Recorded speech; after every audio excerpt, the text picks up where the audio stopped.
Hello, everybody! If it's Wednesday, it's Warhammer, and that must mean it's time for another episode of Warhammer Weekly. Joining me, as always, my co-hostess with the mostest, it's Tyler. What's up, buddy? How you doing? Those were the most of this week, not a loser this week. The Look, kinds it goes you week to week, buddy. things and random ones. I That's am life. jazzed for tonight because of this guest that we have. We've been wanting to get on the show for some time. Absolutely. Let's talk about that. Joining us, Matt, the Nooge, as he's come to be popularly known. That's right. Beasts player extraordinaire joining us tonight to talk about Beasts of Chaos. Matt, how you doing, buddy? Hey, I'm doing good, guys. Happy to to have been invited on, and happy to be here. Talking about the new book. There's a lot to talk about. Matt, could Yeah. you do me a small favor? Could you rotate in your chair directly, let's say 60 degrees to your right, Yes. and then tilt slightly back, like towards your right. Oh, this. There we There go. it is. If anybody has the full credit to be here to be showing this, I mean, let's. Yeah. So first of all, let's just take in that gun show. But secondly, that absolutely says Beasts for Life. Absolutely, this is a person who is here to talk with authority about chaos. Okay, Matt, you can sit normal now. Thank you very much, buddy. I appreciate that. I just wanted everybody to see that the level of dedication here. All right. Okay. Yeah, I mean, well, I got it last year after doing my first positive GT record ever at my first LVO, and I was just like, okay, if I get 4-1 at last year's LVO, I'll get a tattoo, and I thought I wouldn't get it because I actually used to have a 19% win rate when I was first got into the hobby. That Gareth Thomas makes fun of me for a lot, and then I did well, got the tattoo, and well, now I managed to get second place, on ITC for Beast, leading behind Noah Singh, who won LVO. Congrats to him. He's a buddy of mine Absolutely. who I talk to Beast a Yeah. lot with. Noah's a good dude, and I mean, that if you've got to be second place to someone, that's a heck of a credit right there. So not bad at all. All right, we are going to talk Beast tonight, but of course, forced with the news. Rumor Engine looks like Seraphon, It is, so yeah, it's a Seraphon thing. easy enough. Yeah. Cool. Excited. Speaking of, we got the Ashleth banner bearer. I didn't Looks pull a brilliant. picture of him down, but looks good. Matt, what do you Yeah. think about all the Seraphon redesign stuff? You Lizard fan at all, or do you follow? I guess most of the people in this show who think that lizards are either a fake army or a terrible army. Which one do you go for? I've clearly always been a Seraphon player. I do have 4 painted Carnosaurs, so I've always, I've been excited to play the army, but I think the current style of the book or how it was from 2.0 to now, it didn't really vibe with me. It didn't really feel Sure. like the Dino army. It felt, I mean, of course, there's a lot of themes that Seraphon has, but I guess I just wasn't really vibing with the book. And now, if the book is going to give Saurus and a lot more things more love, then I'm definitely looking forward to that. 100%. Did Tom Guan borrow his 4 Carnosaurs he took to NashCon last year from you? No, I think that was from Basil. Okay, He got did, it. yeah. Because I know he said when it's not many people in the world who have 4 Carnosaurs painted, and he was like, "I borrowed these," and I was like, "Oh, okay." I couldn't remember who he said he borrowed them from, so that'd be very funny. He did borrow my Bastillodons and Archaeotex though. So, Okay, okay, yeah. there we go. Yes, his on a whim army. He ran the Carnosaurs a bunch too. Good credit to him. All right, what else we got in the news? Let's see. We've got Snarling Badger merch store. I'll talk about that. So hey, for those who don't know, Snarling Badger, which is our myself and Uncle Adam's company that publishes Space Station Zero and Rain in Hell, and another book coming this year that we're putting the finishing touches on right now. Well, by finishing touches I mean writing. There's a lot of things in between that, but you get the point. At any rate, that we have a merch store now. So all the cool art and things that you like from the books are available on t-shirts and mugs and hats and other cool things. And it is it's not just the merch store, like it's not just a Teespring thing or something like that. It's in the U.S. Producer, but they can ship worldwide. It's very like ethically sourced stuff. It's high quality stuff, so we're really happy about working with them. They work pretty closely with you when you set up your store. They're really good people. So yeah, we moved over there. Check it out. The link is down in the description. So there you go. Very good. And I saw they put out the Warscrolls for the latest Warcry warbands. They did indeed. Let's take a look at those, shall we? I thought we would actually go ahead and do some react to those in real time. So first off, we've got the Jade folks, the Jade Obelisk people. So you get 10 of these guys. All right, 4 of them have bows. They have a 5-inch move, 6 bravery, 4 up save, 1 wound each. They're 145 points. So this is 10 wounds for 145 points. It is a battle line unit because, you know, because it is what it is. It's a cult unit. And it is Disciples of Tzeentch. So it is a battle line option in Disciples of Tzeentch, I should say. You get a little champion priestess. You get an obelisk bearer that automatically restores 1 model to the unit at the end of every combat phase. So you're always getting 1 model back. And then you get a little bird that gets to attack people, lizard bird thing. They ignore modifiers, positive and negative, when making save rolls that target this unit. So they're always on a 4-up, just straight 4-up, unless we're talking about mortals. And at the end of the charge phase, this unit can be picked to carry out the smash to rubble monstrous rampage as if it were a monster. Very funny. So it's 10 ethereal wounds. All right. So what's your verdict on these as another battle line choice in Disciples of Tzeentch as a potentially little, I don't know, maybe a little anvilish choice, I guess, kind of, right? Because they are battle line. You could reinforce them 2 or 3 times, and they are 4-up ethereal. I don't know. Personally, seems a little expensive. I'm not excited for this unit, but maybe I'm missing something.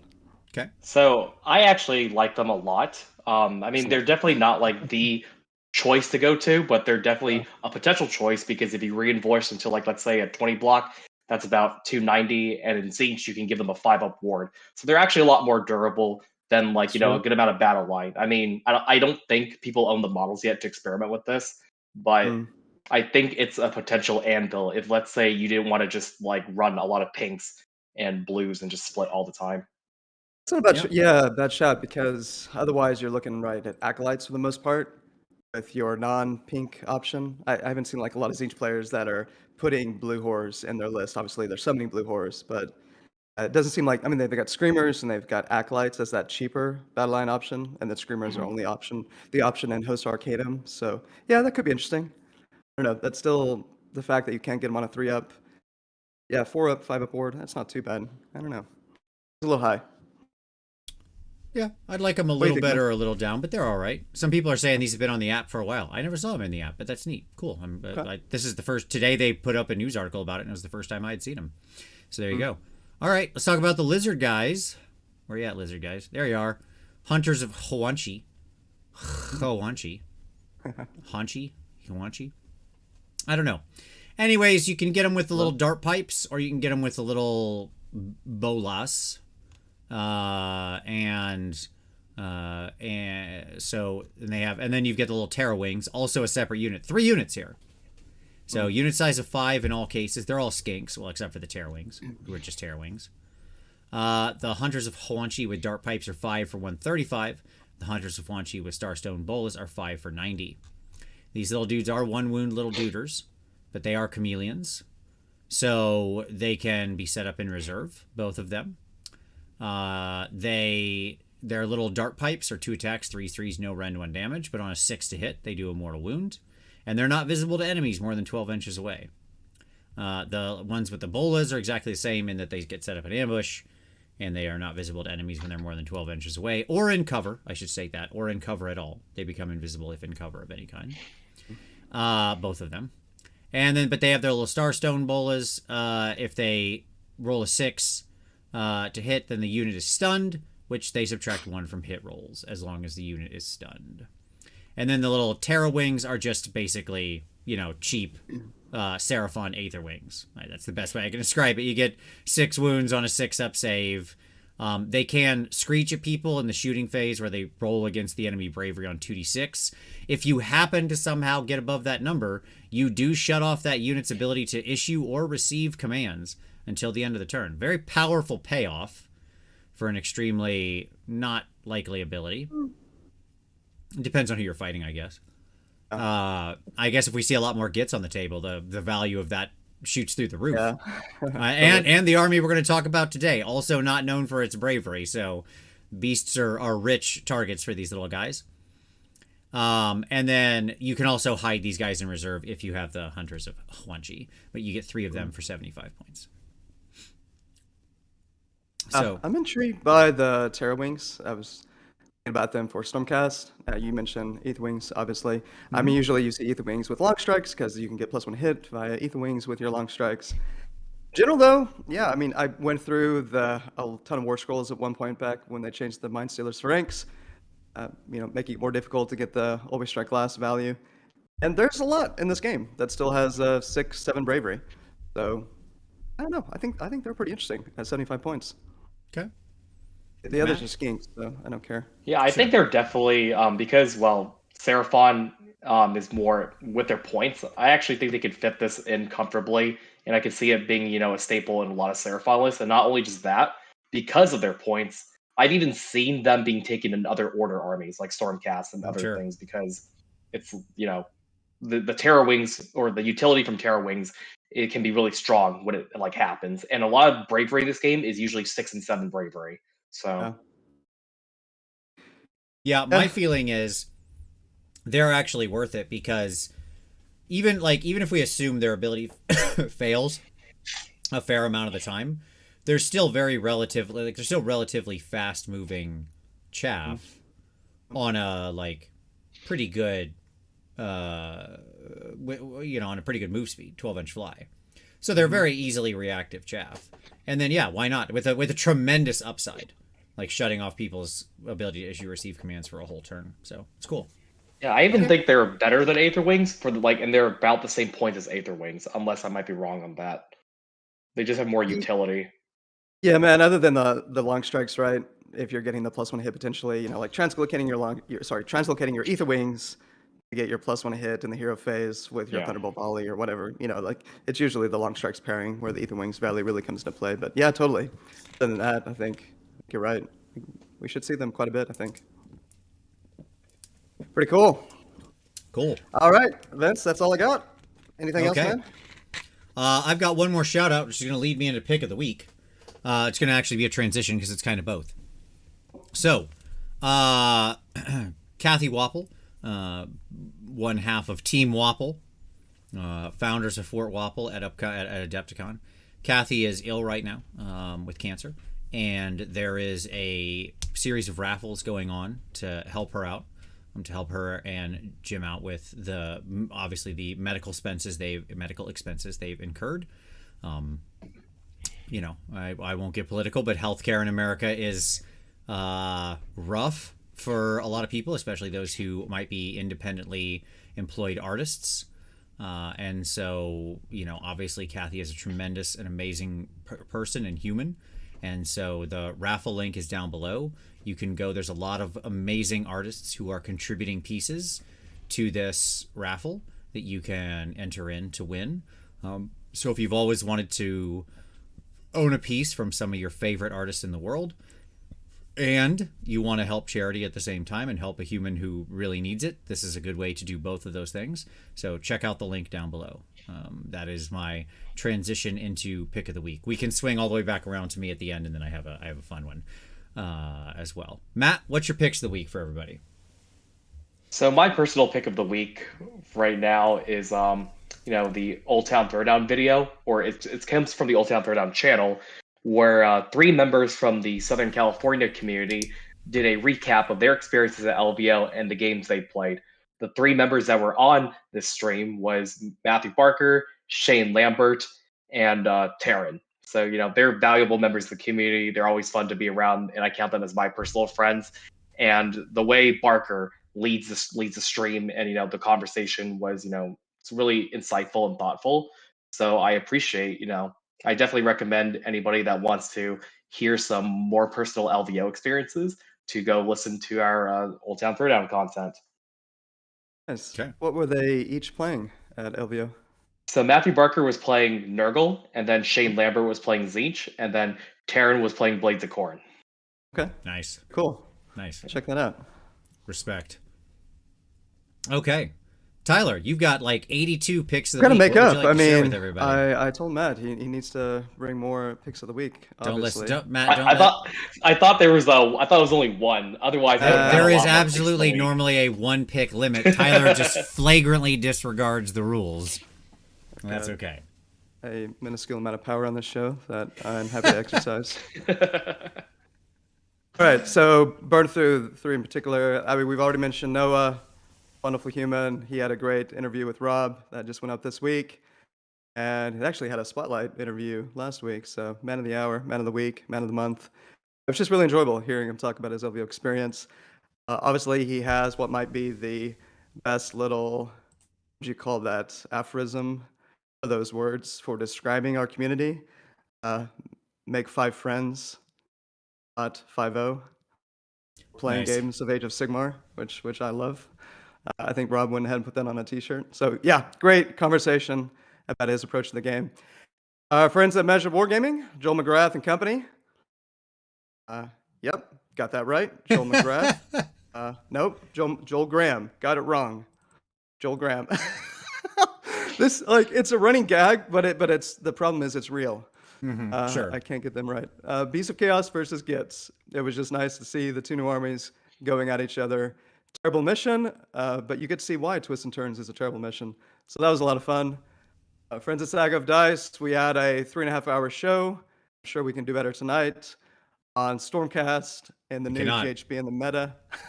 so that was a lot of fun. And then finally, my friend Zano has come out with his new GHB dashboard. Oh, that's You got cool. your battle tactics and your, command points and your score that go there. And these, like the little things that you get with the book itself. It's got these that pop out for your tactics. Anyway, got mine. It's pretty sweet. Very nice. So Very we've got a nice. link if anybody's interested in getting those. He can also customize for the faction, battle tactics, if you might have those. Also saw Caleb Walters has got one. I've seen that around LVO quite a bit. So I haven't tried out Caleb's yet, but I know he's got one rocking at Etsy that's pretty popular as well. So that's all I got. That was a little longer than a minute that I promised you. All right. Link is in the description. My pick of the week then will be pretty simple. It is, again, a hobby-related one. And it is from one of the most awesome artists in the world, Roman Lapat, and Massive Voodoo TV. He has his newest videos all about basing and upping your basing game. He's talking both in army and display miniatures and just how to make cool, flavorful, interesting, exciting bases. So whether you want to paint a display miniature or just get some really good ideas for maybe your next army project, check it out. Roman is known for his incredible bases and being really just a master of putting together really fun bases without any need to resort to like extremely crazy techniques. He uses a lot of simple, easy to apply, easy to learn techniques to make something that looks really good. So check it out. Link down below. All right. With that, let's talk some hobby time, gentlemen. Matt, what have you been working on? What's on your table? So I painted this Gorgon a while ago, but because of the new one of the new sub factions in the new book, I decided to give it a little more love. I still want to work on it, try to work on my highlights game better, but I've been working on this little Gorgon. Kind of hard to see with the camera, but been very happy with him and Love it. just giving him a little more updates. Yeah. What kind of skin color you got going on there with that? Like a purple skin color? Yeah, With the Gorgon? purple skin color. Okay. It's supposed to be because Cool. with how all my Beasts of Chaos are painted, each one's supposed to be marked towards a certain god. So I guess this one just follows Oh. Slaanesh a little bit. Oh, Yeah, sweet, like man. trying to see if we can get it He's clear. made the right choice. Yeah. That Warscrolls looking tasty. By the Dark Prince. There you go. Yeah. We will talk about it. Absolutely. Tyler, what are we talking about? I have put contrast paint on 3 plague drones, 10 plague bearers, and a beast of Nurgle. And a hell of a lot more has been chopping it up for all the highlighting and everything, and ready to go for some contrast. Making progress, man. It's happening. It's all happening. I love it. I love it. Um, It's been an intense hobby week for me. I got my Demon Prince assembled and primed. He's ready to go. He's out of reach right now, but he's over there. I got 4 of these little rat boys painted up. These are some little plague sensor bearers. They're actually 3D prints, but I got them all painted. So and why 4? Well, because I happened to just have 6 from like the old metal models. I had 6, and so one was just very lonely and never getting used, and he needed 4 little friends. So now I have 2 full units of those ready to go, or well, more than, you know what I'm saying. I have another unit ready to go. And then I just started on my next Golden Demon model in this unit, which is my second Ogroid out of the Ogroid Therodons unit from Slaves to Darkness. So that is what I am working on there. That's the current project is on him. The Demon Prince was set aside after he was put together and primed as my reward to myself for finishing this guy. Because this guy is going to be a big giant pain in the tuchus to paint, but I figure if I can dangle out a carrot, I'll take the stick. So there you go. Okay. Well, gentlemen, with that, hey, who's ready to talk about some Beasts O Chaos, huh? did you just say hooves ready? Who's ready to talk about the Beasts O Chaos? That's right. Sorry, I was a little off center there. We definitely are. Let's go. There we go. Okay. So, Beasts O Chaos. We're going to keep this simple here at the beginning, then we're going to flip over to a different document. But we're going to start with a little summary. Okay. Here's my notes. Tell me what you both think. Matt, I'm going to come to you next after I sort of hit up my summary here. I think this is a very different book than what we saw before. A lot has changed. But I do think that many of the same core themes of the army are still present. What I mean by that is I still read this as Beast Chaos from a sort of story theme, vibes, verisimilitude, sort of perspective. It still hits for me. Though a lot of the individual pieces and components and the way things work in the Warscrolls have changed a great deal. I have here Johnny's Unite. I think this is a really Johnny-friendly book. A lot of different list tech and play you can have here, building in a lot of different ways to do a lot of different things. There are a lot of different lists, paths to victory, and I think a lot of things are playable, including units that were basically unplayable before are back on the menu. I think overall there's some much better internal balance on display here, but I think there are a few notable issues which we'll also touch on. So that's my sort of summary. Matt, what do you think overall? So, as someone that's played the Beast book since the last release of the last tome, I think this is definitely a more interesting book. And while, I think a lot of his Beast players will miss having a billion Ren and a billion summoning points just spreading across the board, I think the only reason why we got that was because they were looking to give our last book a band-aid while they were figuring out the identity of our book.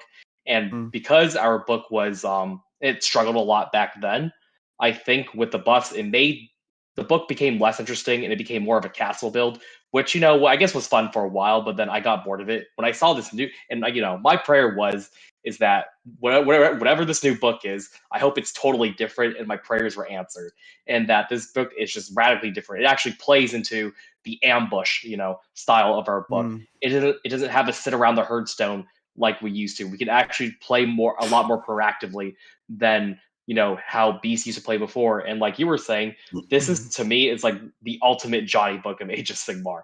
Like this, old Beast before the White Dwarf was very Johnny-esque a little bit, but this to me is like the ultimate Johnny book. There's so many combos, there's so many techs, and like there's a lot of things that are good, but like there's not one thing where it's just like, okay, I have to spam this, I have to take this. Nothing else matters. No, like this plays very much combined arms force, which I really appreciate from the new book. And I think even though there's some things I will definitely miss about the last book, like with summoning and everything, I'm glad that they made all the Warscrolls interesting, even though we lost summoning. Because the reason why I think most of our Warscrolls were last book was because summoning was a big thing.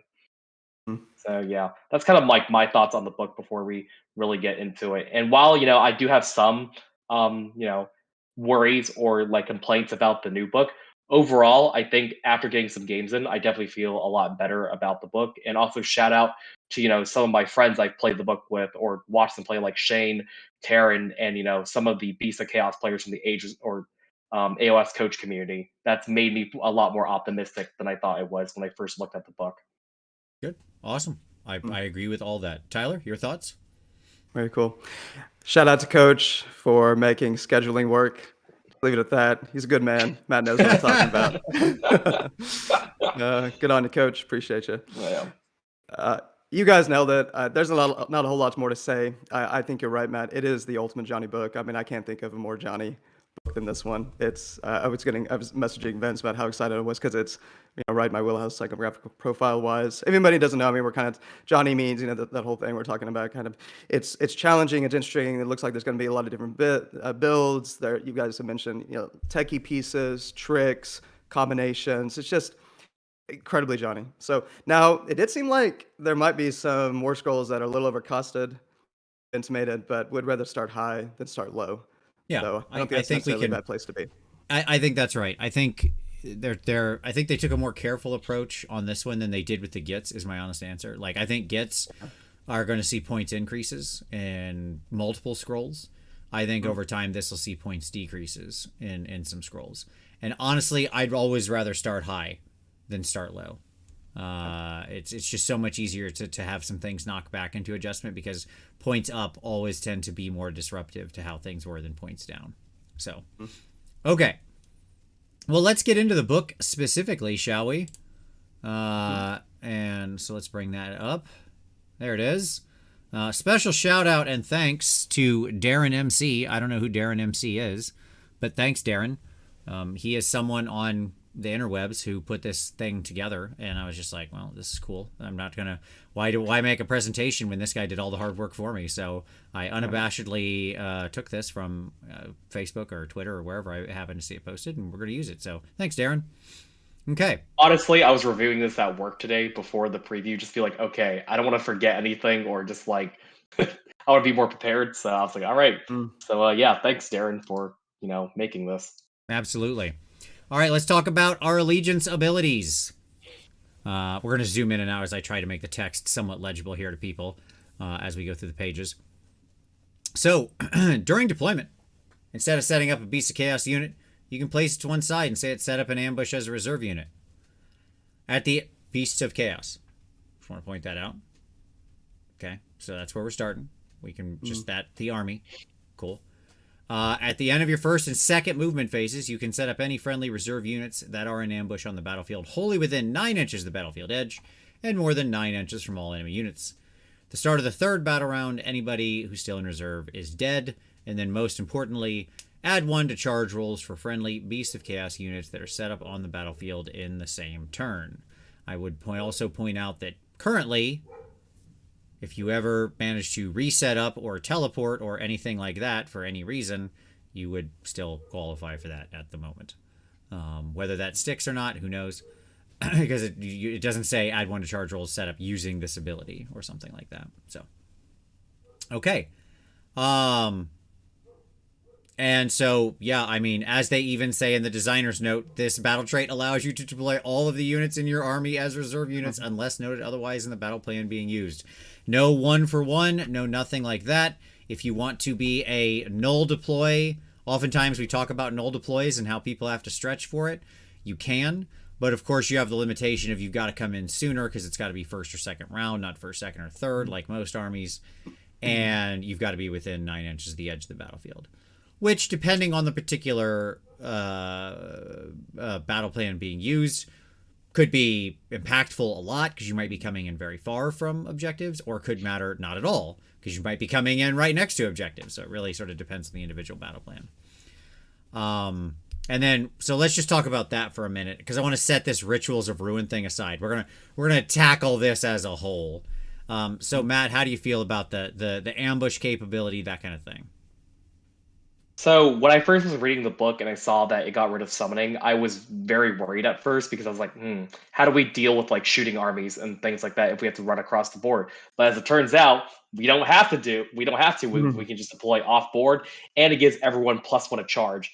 And reading some of the Warscrolls in the book, there's some units that have additional +1 to charges. So when they come off of the board edge, some of them have +2 to charge. So it actually, I think, knowing when to deploy or null deploy, is definitely a mark of a skilled general piloting this book, because as fun as it is to deploy everything off board, there's times where you do want to do it, there's times where you don't want to do it. And I definitely do like that you're able to do it with everything, because in the last book you were only able to do it with Ungors, Gors, and Ungor Raiders, where and only there was one faction called Darkwalkers where you could do it with everything else. But now, instead of, and the restriction for ambush was round 1, and now it's round 2, and you can come outside of 9 rather than wholly within 6. That is massive for us. Agreed. The big changes here for quality of life are being able to be wholly within 9 of the battlefield edge. Doesn't sound like a big difference from wholly within 6, but it is a massive difference. It's crazy how much of a change that makes to the battlefield. And also the fact that it's just all your units from the jump and turn 1 or 2. It's great. It's incredibly versatile in how it allows you to deploy and the pieces and where you want to put them, and you can respond to the battle plan. I agree with you. I think this is one of those really fantastic allegiance abilities that responds really well as a skill test to the pilot, right? Because it lets them react to the enemy army they're facing, to the battle plan they're playing, and so on and so forth. Tyler? Something that comes to mind, I'm guessing it's still the same when they did the FAQ on this, but they had a FAQ a while back, if you guys remember, that came up when people were asking if I can come in wholly within 6 of a board edge, and can I count as being contesting an objective? In this case, right, wholly within 9 for an objective, that's 15 from an edge. 9 plus 6 is 15, so I guess you would be able to contest, at least with one model on an objective. Does that seem right? Does that add up? Yeah, it does add up. It does add up, okay. Yeah. So that's one interesting thing that comes to mind. Matt, I'm probably going to be in the mode of asking questions for you tonight. I did skim this book once, but I've never played Beast. We've never had a local Beast player, so I don't have a lot of experience with them. So I'm curious, in your game so far, how much have you been putting off the table? So I think it's very situational, right? Let's say if I'm playing against, I've had a game, my last game was against, Slaves of Darkness Archaon, and because this was in one of the battle plans where I'm trying to remember the name of the battle plan, but essentially there's 3 objectives and the deployments are really close. This is the new GHB. Yep. I decided to put only my hammers in ambush because Archaon decided to go Slanesh, Marcus Slanesh. So I was like, okay, he can get to me wherever he wants to go. So I think it's probably better. And he's 1 drop, and I like to play Beast high drops. So I generally put my hammers in ambush because, in the case, it's Bulgors, they get +2 to charge out the ambush. And then, I don't want to spoil too much about Bulgors because there's a lot of interesting tech that they have. We'll talk about that later. Oh, yeah. But essentially, against melee armies, sometimes you want your tech on the board or off the board. But for example, against shooting, let's say if you're playing against, Lumineth, you can definitely put your things off board so they don't get targeted. And sometimes it's better to do it for 2 battle rounds, because sometimes in the first battle round, not much happens. You just try to go for an easy tactic, get on an objective, or desecrate their land. But then when it gets to turn 2, the game starts really picking up. And because you're able to dictate when to come out of priority, come out of ambush, turn 1 or turn 2, I've done this play where I would give the double from 1 to 2 because I have my most important things in ambush, where it's okay, I think I'm in a comfortable place where you can't really touch me, and I don't really care if you get the priority roll or if you double me here, because if I give you the double, you can't really do much in your turn. And then when I come out at the bottom of 2, there's a chance I do a lot more. And to me, the double from 2 to 3 is always stronger than 1 to 2. So it definitely.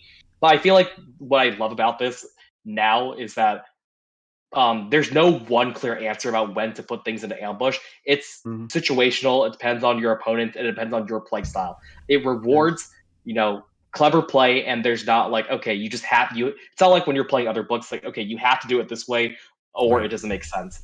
You can do it whenever you want. And then, I feel like this is a book where, I feel like I don't understand every combo yet, even though I played Beast for a long time.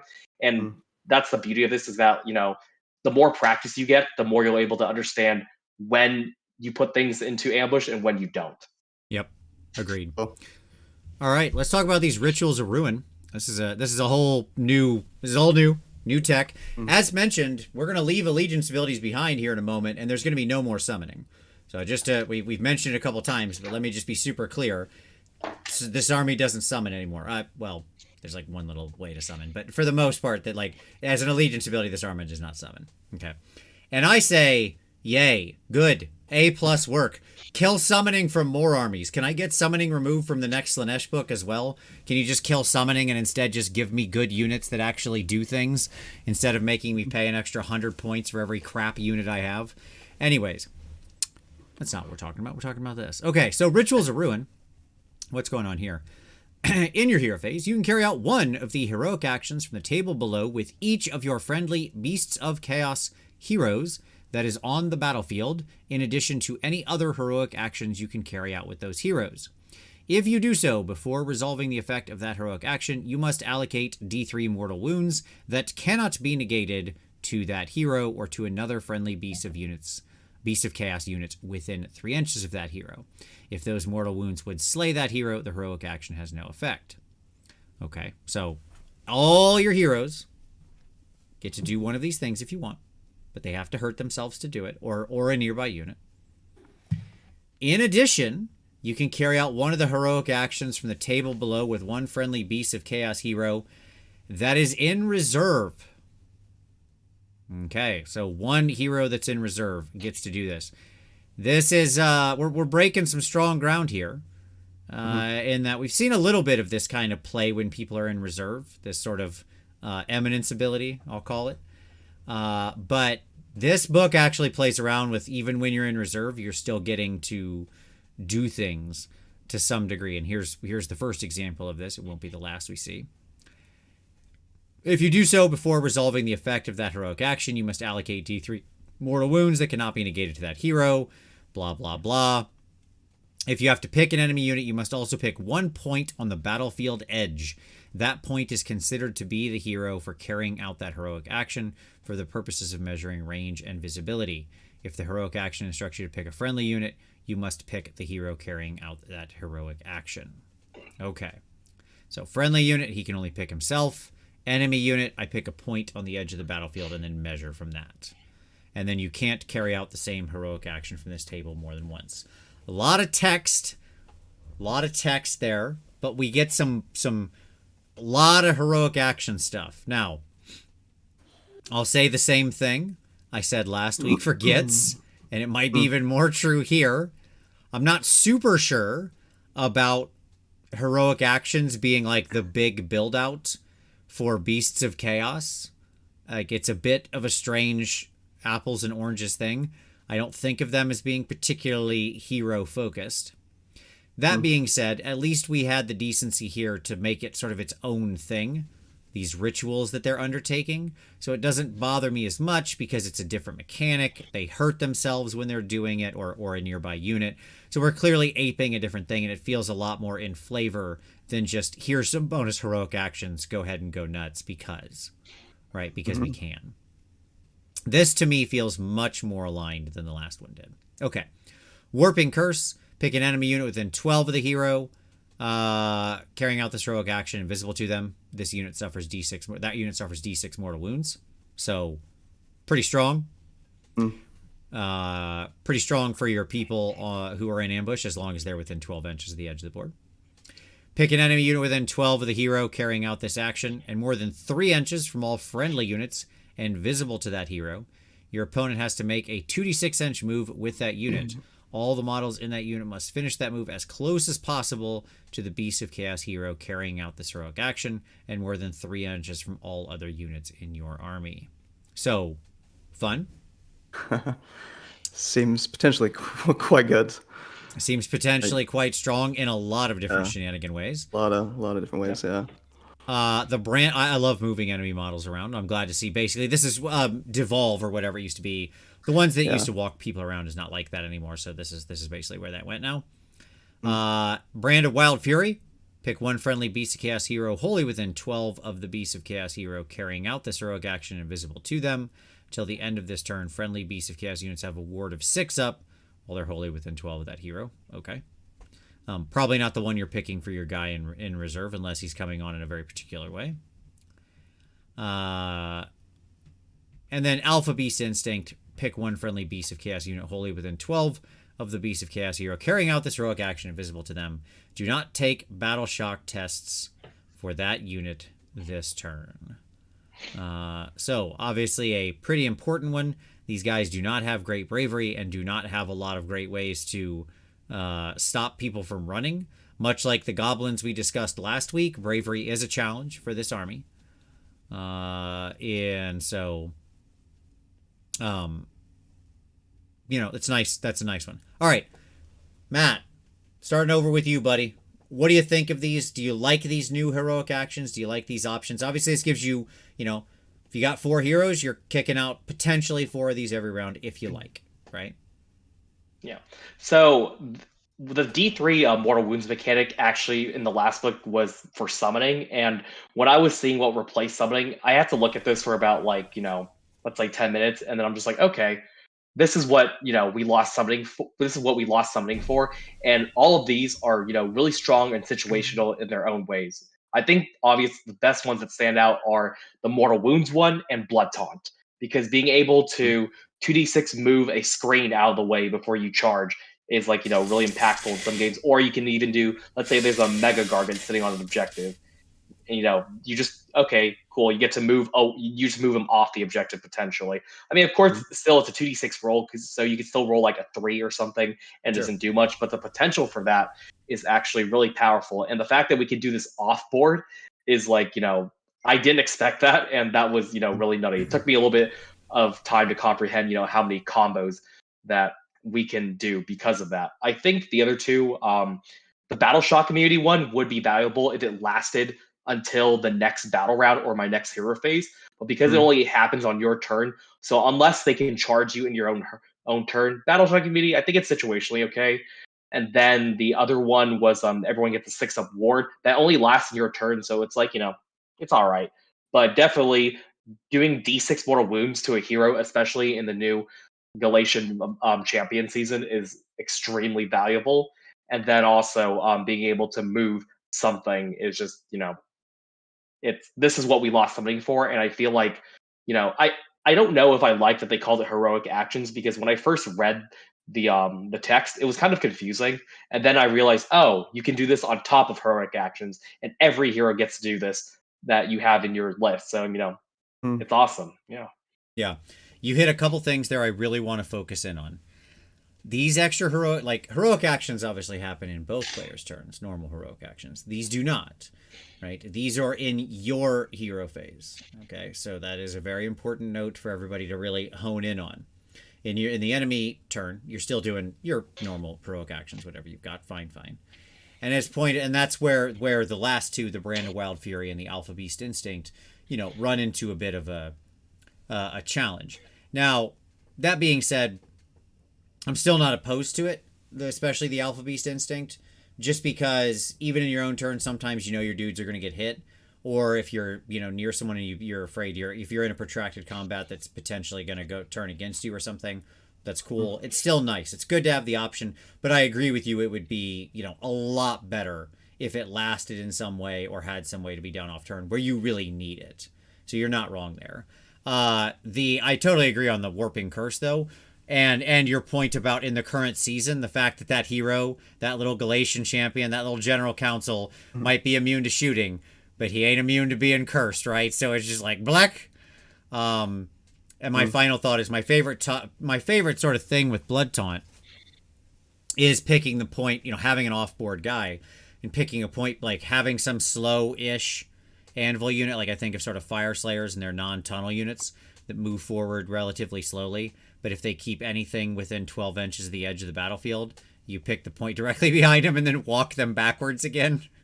Right? So that way you just suck them back to the backboard again. So they don't like these poor slow little stunty dwarves. You effectively undo their entire first turn, right? And them being as slow as they are, things like that I think are really fun. Right. Yeah, I mean, I remember I was playing against STD, and then I was playing against Chaos Warriors who had movement 5, and then I rolled like a 10, and they're like, and my opponent literally went, "Wait, this is faster than their regular movement," and I'm just like, "Well, yeah." I didn't write the rules. Yeah.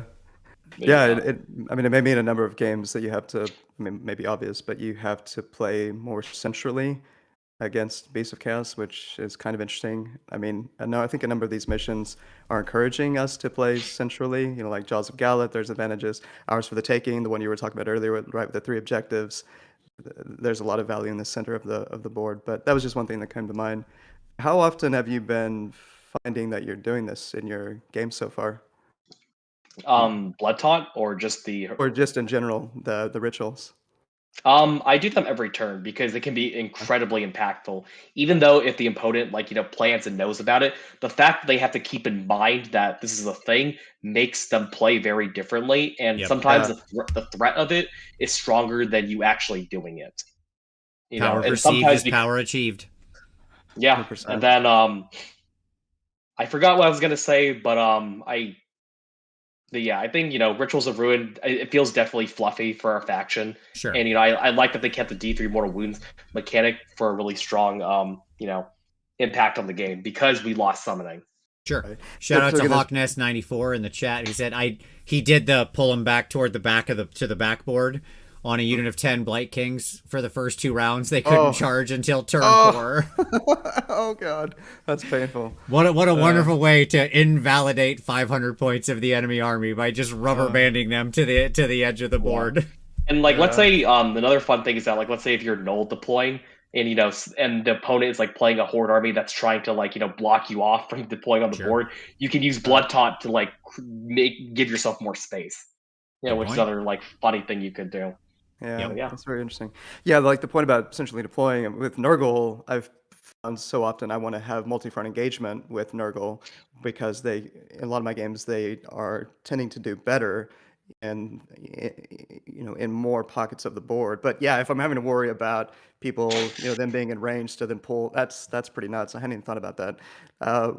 How are you building your list with, and probably answers yes, but I'm curious, are you building your list with sacrificial units in mind to take the D3 mortal wounds for your heroes? Like you're deliberately building in, I don't know, whatever. 10 gores, Yeah, 10 gores? so I not to spoil too much for our future We've got some discussion. lists, don't worry. Yeah, so I think but Tyler, if we don't definitely move fast enough, we won't look at his lists. So if you want to keep diving on this minutia, then we'll just not look at the lists. I think, but to answer your question though, Tyler, yes, I definitely make lists that revolve around having a unit that takes the mortal wounds, and we'll get into the tech later of how you don't have to just do it on the hero. So yeah, I feel so happy knowing that. Thank you. Okay, let's keep moving. All right, command traits. So Beasts of Chaos heroes. We just got one table, one list here. Let me see. We'll zoom in a little bit more there. All right. I'm just gonna go for it this way. Matt, what do you like off this list? What do you like off of the command trait list? What's making your picks here for your general? What have you played around with? So some of my personal favorites are so now this it's a little clearer. Definitely the ones I play around with are Twist Fray Curse Beast. That one to me is really underrated because our spell lore is really strong. So by the time you get to turn 2, turn 3, you're gonna have +2 to +3 to cast, which is really strong for a faction. So I like putting it on a Arcane Tome on a Zongor Shaman, for example, and he's very mobile and he's very makes our cast a lot more reliable. So let's say if you want to get Wildfire Taurus out, and then my other personal favorite is Slake Fray Reveler, because for example, locally we're in SoCal, we have player place terrain. So Defender in our local meta gets a place terrain. So and because our terrain pieces are often big enough, Beasts of Chaos can really benefit from +3 to move by being it's not wholly within, it's just within of a 6-inch or 6 inches of a terrain feature. And then I think the other command trait that I really like is Bestial Cutting, because coming 7 inches and then some units get +2 to charge. Okay, they just need to make a 5-inch charge re-rolling. So yeah, those are the the 3 I've been playing around with. I think the one I kind of feel down on is Rot Fray Plague Pelt, because honestly, in my experience with Beast of Chaos heroes, they're more supportive than combat focused. So you want to keep your heroes alive as much as you can, especially in the GC season. Yep. I mean, you picked the exact three I was going to call out. I just think they're all good. Being able to set up 7 inches away, we know from Stormcast and everything else that is incredibly good. It's incredibly potent, right? It's amazing to drop something at 7 inches. And as you mentioned, they will effectively, most of the units we're talking about will now effectively be charging on a rerollable 5. That is wild. Like, that is so good, right? Like, you're in, okay? The Cursed Beast is unreal good because you have a lot of good spells in this army. So if you can actually start casting those, that's nice. It's nice to be able to actually cast your spells with some good bonuses. And yeah, the Reveler, just for the move bonus, it's pretty easy to get it. It's not like the old one where they have to be within 3 inches or something, or very tight range, sorry, of the person who has it. It's just they have to be within. They have to start their normal move within 6 inches of a terrain feature. So it's cool. Yeah. I think also what I like about the command traits in this book is that like they're actual options, because I feel like with some 3.0 books, the command traits are kind of like or someone just goes, well, I'll just take Master of Magic. Well, in this book, it actually makes you a case of, okay, you don't have to take Master of Magic. You can actually take command traits from your book. And, I really appreciated the effort they put in to make our, command traits interesting. Absolutely. Yep. Well said. Okay. Tyler, any thoughts on command traits? No, I think you guys nailed it. Yeah. Okay. Yeah, those were those ones I'd pick as well. Yeah. Very good. Then let's talk about our anarchic relics. Let's talk about some artifacts here. We're gonna do this the same way. What do you like here? Is anything on this making your list? You mentioned already the Arcane Tome, and that's always the question when it comes to artifacts.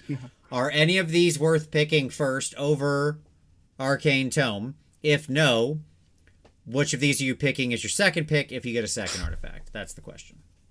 So in some of the lists I've written for Beast of Chaos, and I don't just own Beast of Chaos. I own a good amount of armies, but with Beast of Chaos in particular, I can actually run Arcane. I can not Arcane Tome. Sorry, I could actually run two of my favorite artifacts in this book. Are these? I can't pronounce the Slither Rack Helm and Bray Blast Trumpet. Those are incredibly strong for our army.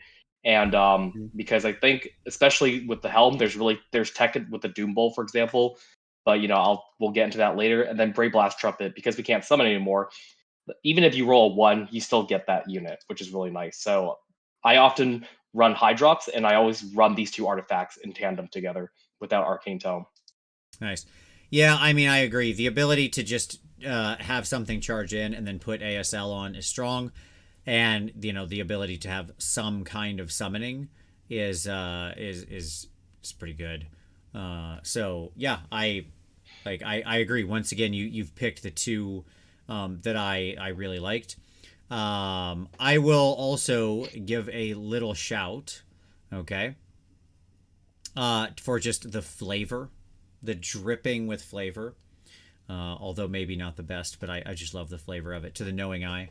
If you take the first turn of the current battle round after the players have received their starting command points, you receive 1 command point that can only be spent during that turn to allow the bearer to issue command. If you take the second turn of the current battle round, your hero can make a 6-inch normal move after receiving your command point. I just love goofy things like that. I just think that's super fun. It's not good, but it's super cool. I love neat, interesting things like that. So things like that make me really happy. I think the other artifact that I kind of overlooked this, but then after seeing my fellow Beast of Chaos players, Joel McGrath and Bart, pointed out, Bleeding Gnarlstaff is really strong, especially if you're playing on like maps where terrain pieces are big. And it just kind of happens on a 2-up. And because this book now does a lot more mortal wounds than it did before. Yeah. The fact that it's everything within 6 inches is what makes the Gnarlstaff interesting. Right, a lot of effects like this are either on the terrain or within 3 inches, and so they become a lot easier to dodge. The 6-inch aspect of that makes it a lot more appealing, because that's actually on many boards. Especially you think like Tyler. I think of a Nashcon board or something like that. My God, there's nowhere to hide, right? 100%. Yeah. So it came up in that battle. You like the awesome. He likes the Knowing Eye. I just thought it was fun. It's one that I want to try out just because it has the goofy kind of qualities I like in a magic item. But anyways, yeah. Is there not a good option for the Axe of Morgar or Morgur? Is there just not a hero? Things really like that. The problem with things like that in my mind are the same. How many times? What What happens if you don't face armies with a ward save? Like, there's just the other Or- things deliver value all the time, All the time. right? Yeah, absolutely. Kind of like the Nurgle Demon Prince. Yeah, it's like that's the only option is the Nurgle portion, but yeah, otherwise Right. it's kind of crap. So If yeah. you can like tilt into it on an option that you're not expending anything for, it's super good. Right. If you're having to expend something like a magic item choice for it, it's not worth it for this one guy. Right. It also puts your heroes in a precarious position, especially if you're taking mortal wounds on them from the Rituals Yeah. of Ruin. And because you rather do the Rituals of Ruin than put them into combat because they don't have the greatest combat stats, that it's just I think it's cool, it's neat, but definitely something I'm not really looking at because you want to keep your heroes safe in this army. Gotcha. Yep. Checks out. Cool. All right. Let's talk about our spell lores. We got 2 of them, obviously. One for Thunderscorn, one for Greyherd Wizards. And then we've broken with tradition, and we got 5 spells in the Thunderscorn and 6 spells in the Greyherd. I was amazed when I flipped to this and saw this. I was expecting a 3-spell lore for Thunderscorn all the way down for sure once again, but no, they surprised me. I won't read every spell. You can see them here on screen, hopefully. I hope they're big enough to be read. But honestly, I like a lot of the Thunderscorn Wizard spells. Like I'm in love with this spell lore. It's everywhere I want to be. I've always loved Shaggoths. That's not like my Beast Army is. This is actually a very exciting book for me, because my Beast Army is all big monsters, and I have 3 Shaggoths and 5 Gorgons and nonsense like that. Why do I have 5 Gorgons? You can never use 5 Gorgons because I have 5, because why would you ever stop? But at any rate, so I've always been a Shaggoth stan, and when I read this I was super jazzed. Matt, what do you think of this spell lore overall? The spell lore in the old Shaggoth spell lore was really amazing in the last book, and I'm shocked they actually gave like extra spells to it. Like I'm really surprised that Hailstorm stayed the way it did, because Hailstorm is literally one of the best spells probably in the game, honestly. And it also just goes off on a, like, let's say a 6, yeah, and 21 inches. That is a massive range for that spell. Absolutely. And then I mean, honestly, all the spells are situationally like good. I can't really say there's like a bad spell, honestly. Like maybe Thunderwave is a little bit, it's a little bit niche to get off because maybe you don't want the Shaggoth in combat as much. But honestly, another one I want to shout out is Raging Storm, especially if you want to build around Dragon Ogres, because that's really like the concept of everyone takes a mortal wound while you heal is really neat. Like it's really like fluffy and good spell. While Bulgaris Blades, there's, as we will find out, there's a lot of debuffs in this book, and this is just definitely on top of it. Yep. So yeah, no complaints from my end. They're all fantastic. I agree. Like, this is a strong spell lore. I love Hailstorm with that long range. All the ranges feel good, honestly, because you look down the line and it's 21 inches, 18 inches, 18 inches, 18 inches, the whole battlefield. Yeah. That's your ranges. That's great. Like, how many times do we look at spell lores? And by the way, look at the cast values. 6, 6, 5, 6, and then, 8 or whatever, so sure. But, like, reasonable cast values. Like, this is a great lore. Again, I agree with you. None of these are immediately breaking on their own, right? But they're good. Like, they're nice. Thunderwave for me is also probably the but it's good. Gareth is asking Matt if you had sacrificial kittens in your room. Oh yeah. My cats are really needy, so I think he wanted to just me to give him some attention. So that's why I took off the mic and just pet him. You're good, buddy. I understand. Believe me, it's all good. All right, our Greyherd lore. Everybody loves the Bray Shaman. There's a lot of reasons to love the Bray Shaman now. We're gonna get to not that there wasn't before. This guy's actually always been an interesting standout for different reasons now, though. We'll get to him in a second. But this lore is also really fascinating to me. Again, full lore, 6 spells. A lot of shorter ranges, though, on this one. A lot of 12-inch ranges. Still very reasonable cast values for the most part, with a couple standouts.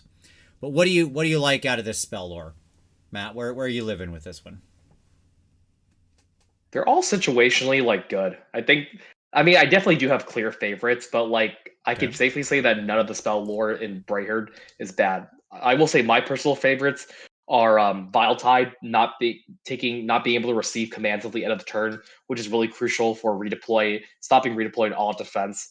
Vicious Stranglethorn is really good for stopping pile-ins if you're going against like Death Blobs or if you're running a Gorgon, which we'll go into later. And then and I think I do like Tendrils of Atrophy, but I think Tendrils of Atrophy feels like a win more spell Mm. because of the range. But I mean, you have Blood Taunt, so it's doable to bring something closer into range for the spell to get off. But I think definitely the more consistent ones are Vile Tide, Vicious Stranglethorns, and then Wild Rampage, because getting exploding hits on some of your hammers in this book is really valuable. Mm-hmm. Yep. Tyler? Yeah, you covered the ones that I thought were standouts as well. So yeah, both of these lores look great though. They really do. I will say, Vicious Stranglethorns I actually like quite a bit. It might be one of my favorite for such an innocuously simple spell. And as has been pointed out in the comments, you do have the potential to pull people, 2d6 inches closer to you, so your 12-inch spells aren't as hard because you could heroic action to walk somebody closer to you, potentially, and get them there. We'll talk about how you could do that when they're outside of 12 for some of those in just a moment. But Vicious Stranglethorns, depending on the enemy unit, boy, is that a really potent ability depending on what you're going to go into them with. If it's, on your turn, you know what you're going into. Being able to like side clip charge a unit with some of your smallish or smaller footprint, absolute beat sticks, and then know that they just can't pile into you, and so they're going to have, a couple of things attack back, is really, really powerful for setting up a move where your often more fragile units don't lose as much as they should have on the clapback. So that's that, and again, very low cast, good range. That's the kind of stuff that I think techs out really well with this army, right? So yeah, there's some units in this book that can pull units out of coherency, which makes to me Vicious Stranglethorn is one of the best spells in this book. Yep. Oh yeah, that's a good point. Yeah. Absolutely. Clever. All right. Yeah. So we got some definite strong stuff here in both spell lores. This is great to see. Like, honestly, out of the 11 spells on offer here, I think probably 9 of them at least I look at and go, yeah, I could see a situation where I want that in my list. And that's pretty great. Like, that's a pretty good hit list. And the other 2, it's not like they're terrible. It's just like, I can do better. Right? Okay. Very good. All right, let's talk about the Great Frays. Let's talk about our sub-factions. There we go. This is bigger text, so I can swing out a little bit. Okay. Just let me timestamp this as we move to the Great Frays. All right, so we got 4 on offer here. All Herd. We got 3 returning favorites and 1 new super favorite. My ultimate favorite. They did it again, folks. Don't worry, Timmies out there who are like me. It's okay. I know you've been scared. We've been talking about all this Johnny book so much.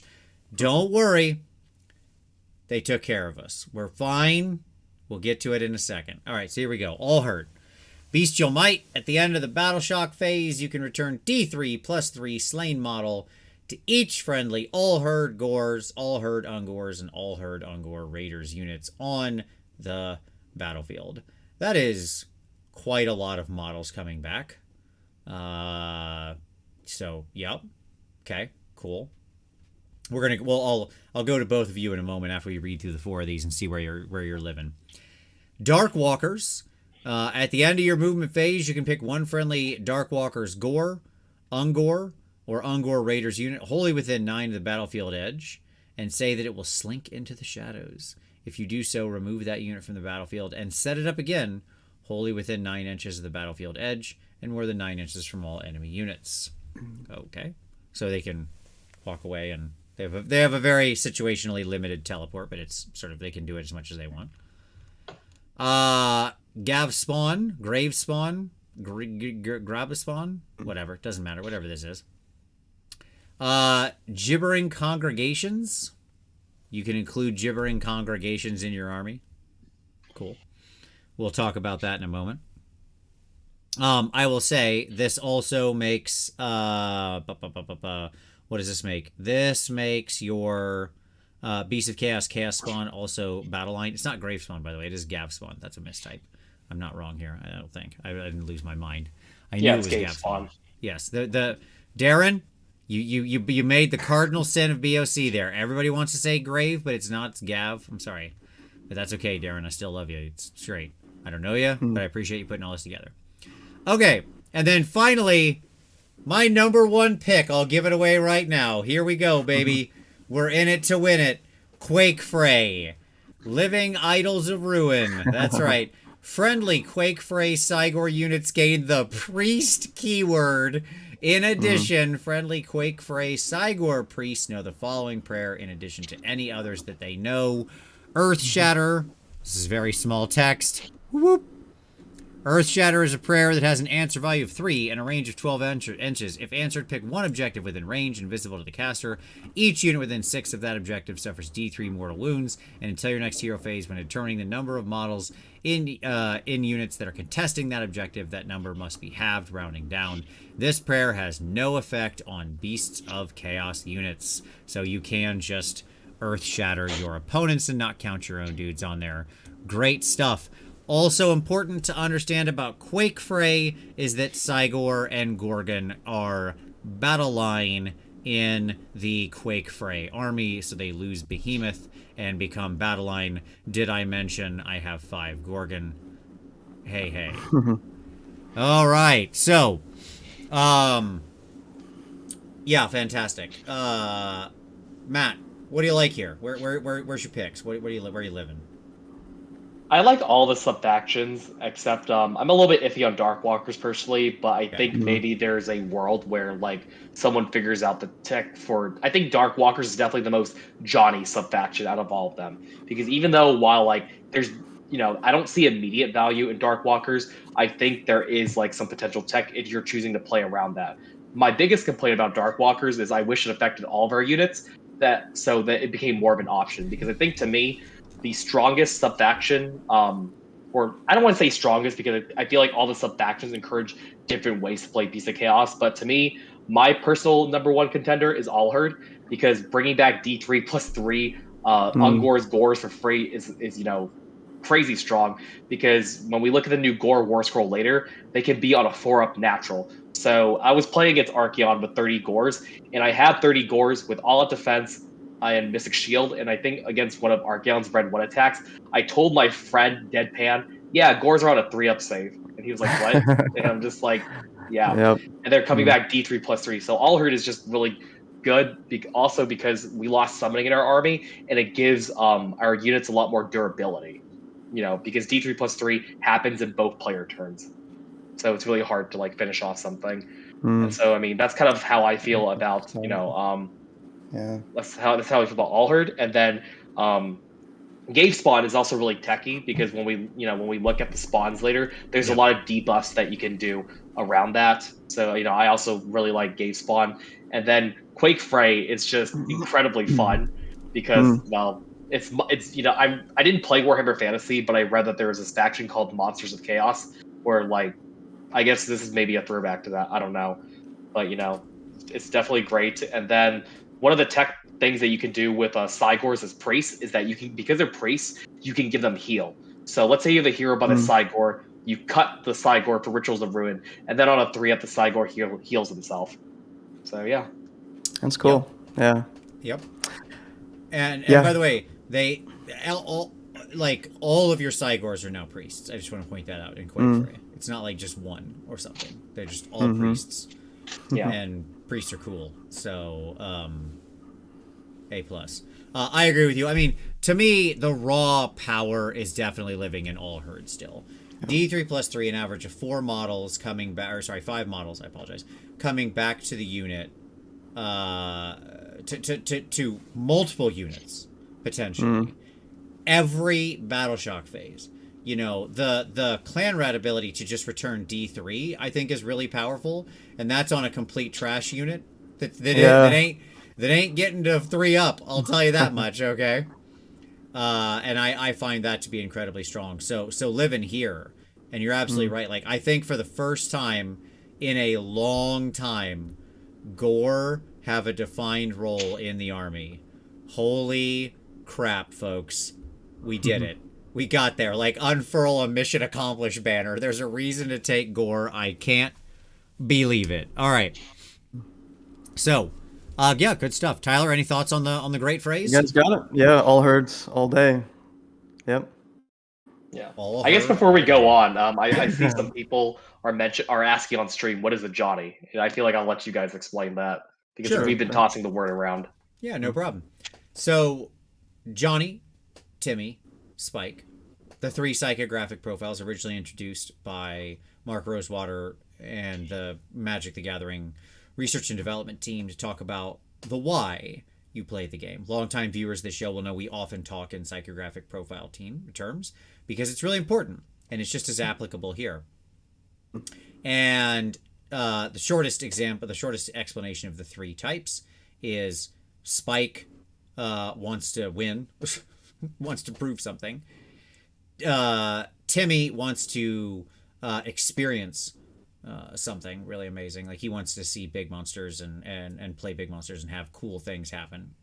And Johnny wants to express something, often his intelligence or, something like that. But Johnny likes list building, tech, synergy, likes when he can put things together to make them more than the sum of their parts. This is a very Johnny book because it very much operates like that. From what you put in ambush to how you use the heroic ritual things to, a lot of this stuff we've been talking about. It's just very techie stuff that in the hands of like a player is putting it together in the right way. It just becomes way more than the sum of its parts. That's how Beast is living now. So I suspect, Tyler, I'm going to make a bet with you right now. You ready? Yeah, bud. Here's my bet. In a couple months, whenever time, and I don't know when, I just, by the end of spring, let's say, because we know that we're going to get another 2 Chaos books in spring. And we have very strong reason to believe that will be Khorne and Slaanesh, right? Yep. I am going to make you a prediction that a marked number of current Khorne players who are playing Khorne for its Johnny-ish, tactic, tricky, techie nonsense are going to suddenly say, I've always been a Beast of Chaos player. And they're going to migrate in the Chaos family right on over here into Beast of Chaos. Because I strongly suspect the next Khorne book is just going to be a Timmy-thon. And all those players will be like, no, I don't like it anymore. It just does things now. Whereas this book makes you think and work for it. So, there you go. So that's my prediction. Yeah.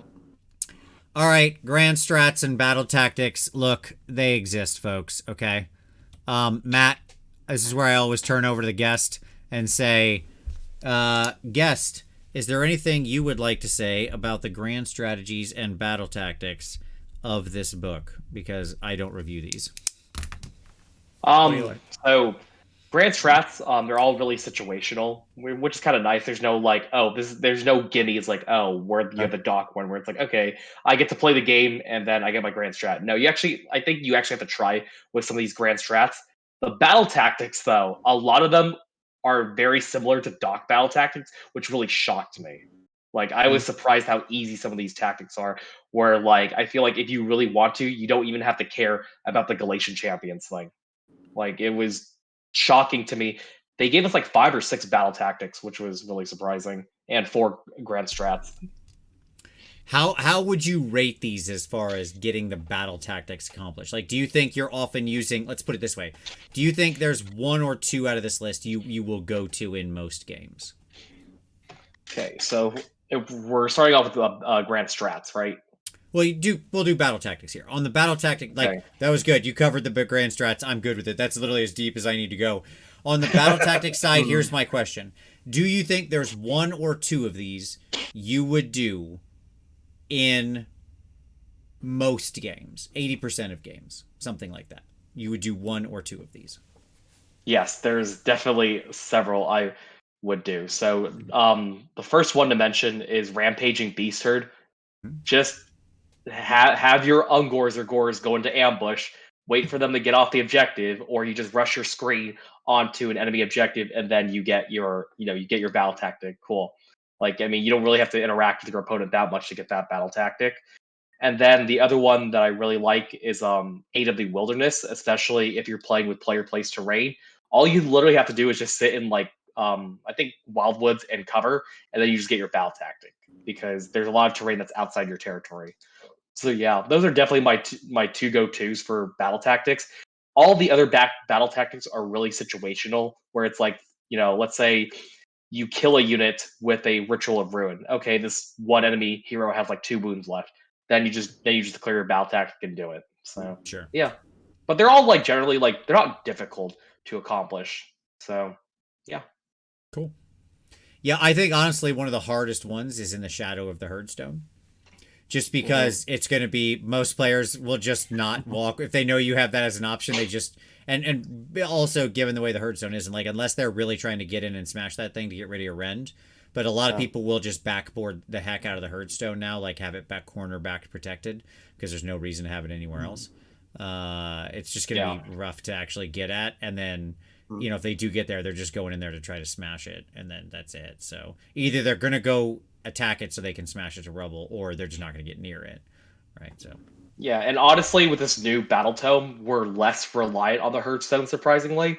So we can literally, I just stick it off in the middle of, in the edge corner or something, and just leave it alone. Yep, it just kind of goes over there. You go. It's like it's down here. If this is if as usual, if this rectangle is the board, it's just like it's right here. Yeah, just down here. Yeah. Okay. Good stuff.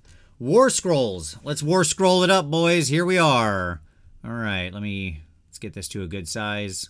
That looks about right. You're fine. You're good. All righty. Let's talk about some Warscrolls. I will be talking about the points for each of these as we go.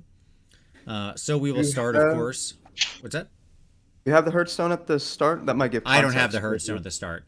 I don't. Okay. Do you want to talk? We can talk about the Hearthstone real quick. Sure. I can. Sure. Go ahead. You want to talk about it? Talk about it. Yeah. So just to give context, it is still giving you rent.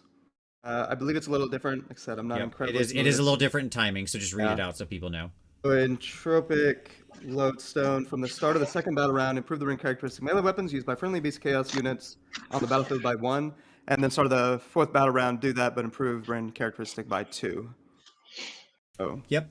Yeah. So it's now 2 and 4 for Rend 1 and Rend 2 improvement. So that's the timing on that. Because you're not summoning anymore off of it, you're not feeding people to it and stuff like that. And so, yeah. Context at the start of round 2, all your melee beasts go up by 1 rend. Round 4, all your melee stuff goes up by 2 rend. Okay. So we need to keep that in mind as we evaluate all the rest of these scrolls. All right, the Beast Lord, our new big boy, our new little bad boy here, new sculpt. 6 wounds on a 4-up save with a 6-inch move. He's got his little dual axes. Where if his unmodified hit roll is a 6, then he causes a number of mortal wounds equal to the damage characteristic, so 2, and then he stops because he is a standard hero now. I want to come back to I'm going to put a pin in that. I'm going to talk about that in a second. And then he's got the Hatred of Heroes. Within 3 inches of any enemy heroes, add 1 to hit rolls and wound rolls for attacks made with melee weapons by friendly Beasts of Chaos units while they're wholly within 12 of this unit. Okay, sure. Not the easiest thing to pull off because you got to go get into combat with an enemy hero, but that's fine. And then Call of Battle. In the combat phase, when you pick this unit to fight for the first time, he can pull a Brayherd unit wholly within 12 with him. He can chain activate. All right, the Beast Lord. As we evaluate him, we find he has 145 points. Okay, my evaluation of the Beast Lord is not positive. Matt, where do you live on the Beast Lord? I think you and I are in agreement. His combat profile would be nicer if he was like 100 points, but as it stands, I actually from what I remember, he's actually a little worse than than the last books edition of the Beast Lord, where he used to have full rerolls against like monsters and heroes and exploding sixes. Now he's just like okay, and I guess maybe they priced him because he could do 2 more wounds on sixes to hit, and then he can make something else fight within 3 inches of him after him. But because I already said earlier that Beast of Chaos heroes tend to not want to be in combat for the most part, honestly, because they want to stay alive with the Rituals of Ruin and everything and just be on the board. I think if he were cheaper, maybe he'd be in consideration. But right now, I think there's definitely better hero options than him at the moment, sadly. And it's sad because, I bought the model, the new model, the new Beast Lord and everything. I'm definitely going to paint it up still. But It's a cool at model. the moment, I do like the new model a lot. Yeah, but yeah, I'm kind of down on him, sadly. I agree. Like, at 145, he's just not appealing to me. That Hatred of Heroes is an extremely powerful buff. I agree with Assistant Ref. But boy, is it hard to trigger. And it's so risky. Like, this guy's just ready to get pasted against a wall. And now, on the flip side of that, when they first introduced Stormcast heroes in 3.0, and they had, like, 5 attacks on 3s, neg 1/2 damage, and I was like, yeah, now this is a hero profile, right? This is how Stormcast heroes should be.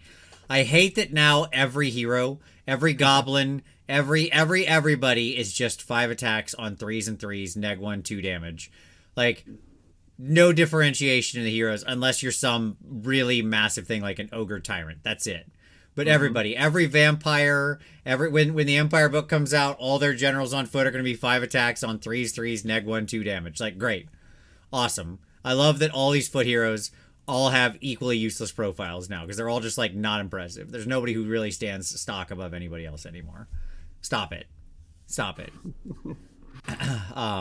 Yeah, it's just he's way overcosted for what he is. But okay, that's the bottom line. Yeah.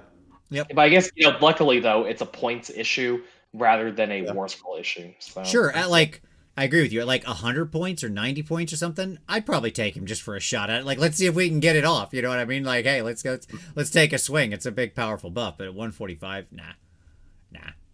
Okay, great. But from bad news to good news, let's talk about the Great Bray Shaman. So the Great Bray Shaman, 95 points. Now we're cooking with gas. Okay. 6-inch move, 5 up, save, 7 bravery. He's got his little staff that he attacks with, but who cares? That's not why he's here. He's a wizard. Single cast wizard. But importantly, he is infused with bestial vigor. Add 6 inches to the range of heroic actions from the Rituals of Ruin battle trait that you carry out with this unit. Hello, Cleveland. Okay, so now we're cooking with butter. If we remember, all of our Rituals of Ruin were basically 12 inches for what we care about. And turning that from 12 inches to 18 inches is it's real good. It's real good. Both in his ability to, say, dish out D6 mortals at a longer range, to pull somebody around at a longer range. Now he can reach out at somebody 18 inches away, pull him 2d6 inches forward. On average, he pulls him into range for his second, for his spell he wants to cast, for his sort of second thing he's doing in the hero phase. So, great stuff there. Love that ability. And then he has Devolve. And it's a spell where he throws it on an enemy unit within 18 inches, and then he rolls 3d6 against their bravery, which is the good version of against their bravery. And if he beats it, he halves the move they're trying to make, which is normal move, run, retreat, or charge. So, pretty cool. Matt, what do you think about this guy, the Great Bray Shaman? Is this guy making your the cut? Yes, he's definitely an auto include. I'm taking 2, maybe 3 of these guys in the list because the 18 inches thing is not only just on the board, it's also off the board. It applies to off the board. So essentially, let's say someone goes, okay, your Ritual of Ruin is only 12 inches, so I can just put my hero or unit away from the 12 inches of the board edge, and I just go 18 inches, and 18 inches is just massive because the only way you're ever getting away from this is like if you're just at the center of the board. Right, you have to be actually really tight in the center of the board to ignore this because it's a total of 36 inches of the board space is being covered by this when it's reaching out from both edges. It's wild how much of the board that actually covers. The board is only 44 inches across from top to bottom. Yeah. Okay. So yeah, I'm actually shocked that they didn't make him more expensive because of that. But like, Yeah, at 95 so points, good. he's perfect to me at 95 points because he Oh. can just be off the board and just do shenanigans like that. yeah, love Are this we guy. allowed to double up on the same heroic No, actions? you Can we cannot do- use the same. You cannot Okay. use the same ritual more than once. All right, thank God. All right, cool. There is a command trait though that lets you do a second Ritual of Ruin without taking mortal wounds. But Okay, yeah, interesting. Yeah, this guy really stood out. Looking at him for all the reason you guys just covered. Yeah, it seemed like he would be one you'd want to take multiple times in a list. But yeah, Yeah, he's amazing. So I have a bunch of Bray shamans in my army. I just like the model. I have a couple different versions of this guy because there's been different versions of him since the 90s. But I have like 2 extras of these guys. I put in Paint Stripper, years ago, and then stripped in. They're upstairs in like my utility sink. They've just been literally sitting there for the past 5-6 years on the little shelf of the utility sink, and I was like, I might have to get those back out and finish them. Maybe I could go for the full 6-pack just to make sure. All right. Okay. Let's talk about some gore. Matt, I'm just gonna let you talk about gore. People can see the stats on screen. The important part is don't look at that 5-up save that it says in the wheel. If they're armed with shields, they have a save characteristic of 4-up. Like many things we're gonna see here, they have +1 to run and charge, because that's what their musician does. And like many units in this army, we're gonna see have that wonderful musician that's +1 to run and charge. And like many units, we're gonna see they can also rally on a 5-up with their standard bearer. Okay.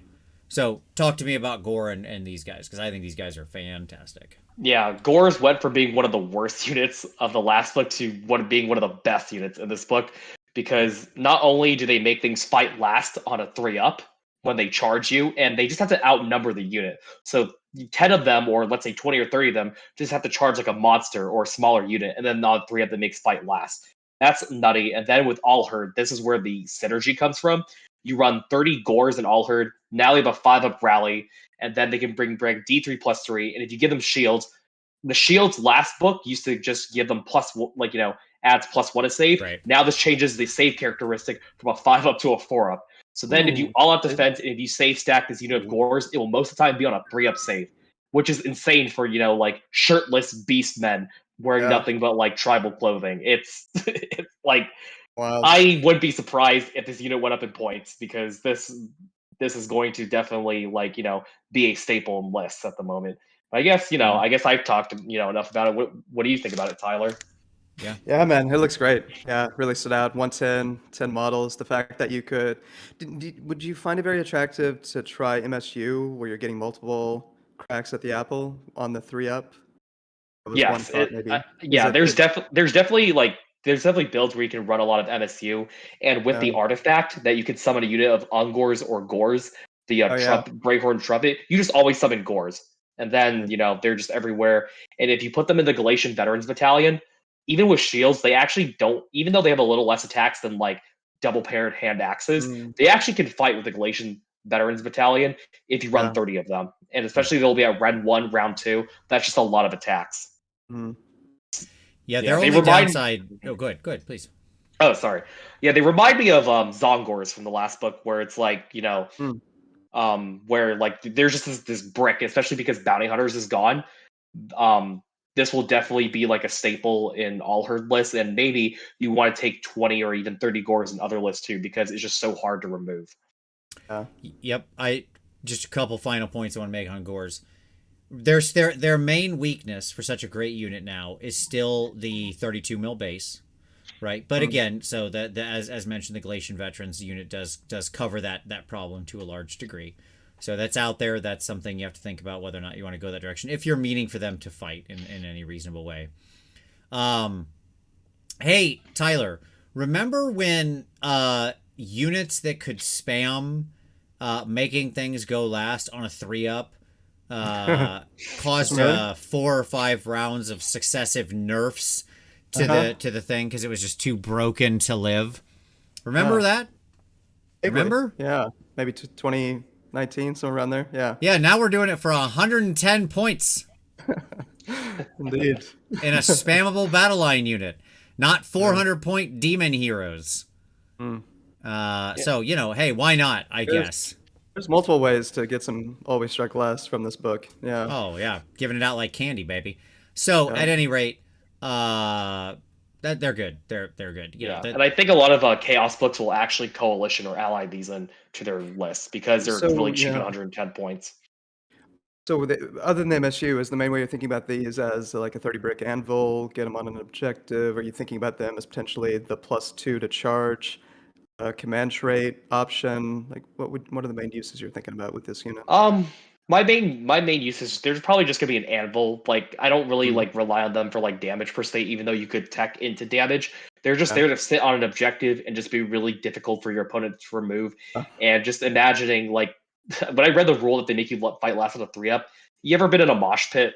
I guess that's mm. like I guess that's what being charged by 30 gores is like. You're just stuck in this mosh Yeah. pit and you can't like get anywhere. So Yeah. yeah, that's the value I see in the unit. nice.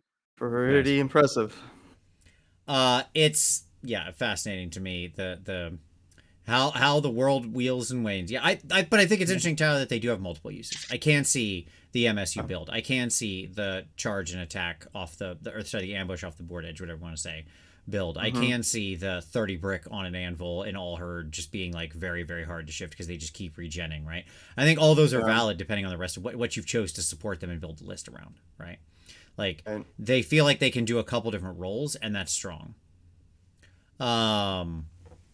Okay.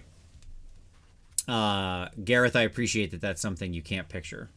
But it's but you know, we all contain multitudes, my friend. Okay. Bestie Gores. 2 wounds. I think we should just start there. 4 up save, 7 bravery. Oh, one more thing I want to say. Boy, these beastmen got more brave. Remember how their bravery used to be utter crap? Now it's like average. So that's nice. That's pretty good. So yes, Gores are on a 6 bravery now, and then Best Gores on a 7. So nice stuff. And Best Gores actually have a couple different interesting rules tech things going on. There are 2 wound models making 2 attacks each on 3s, neg 1/1. They get to add 1 to their attacks characteristic of their melee weapons if they're within 3 inches of an enemy unit that received the all-out defense command in the same phase. What an interesting, fun trigger for +1 attack. Like, you go AOD, I go free, different version of all-out attack, effectively. I like that a lot. Yeah, minus 2 win in battle round 2. That's pretty sweet. You're gonna probably want to do AOD in round 2 if these guys are in your face. And then all of a sudden they're swinging a lot more. Like now, and then they have the bestial charge. Subtract 1 from wound rolls for attacks that target this unit if the attack was made with a missile weapon by an enemy unit that received the Unleash Hell command in the same phase. Fun, because then they're neg 1 to hit and neg 1 to wound, effectively. Because Unleash always puts the neg 1 on there, of course. Fun stuff, I think, overall. Still, got that 4-up save. They are 220 points. So they're not cheap. You are for 10 of them. It's 20 wounds because they are 2 wounds now. And they are battle line if the general is a beast lord or a great brave shaman. Okay. So they're still pretty choppy, but I'm not sure they're my go-to hammer. Maybe not. I don't see as many of the synergies with them. But Matt, what's your feeling on these guys? So when I first was looking at the unit, I was kind of like down on it for a while because I have 90 Bestigors, and I was just like thinking, dang, I want to take a lot of Bestigors. But I had to before the show, I was sitting and stirring on them for a while. And after talking to one of my other friends that played Beast of Chaos a lot, Brian Cox, I actually think that they're a hybrid unit essentially. They're not like an obvious hammer.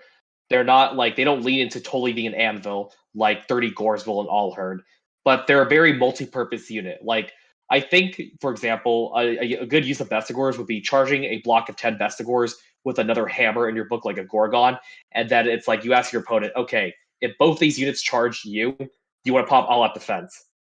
And effectively, if they don't, it effectively gives your units an extra rent. And while Bestigors won't be doing the most killing with 2 attacks each, 3s and 3s, I think they're there to support the other hammers.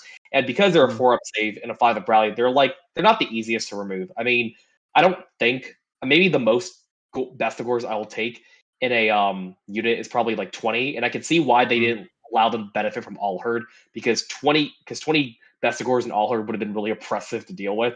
But I think they're definitely not useless as I thought they were when I was first reading the scroll.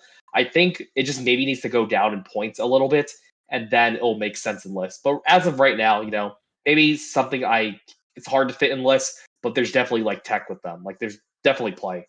Yeah.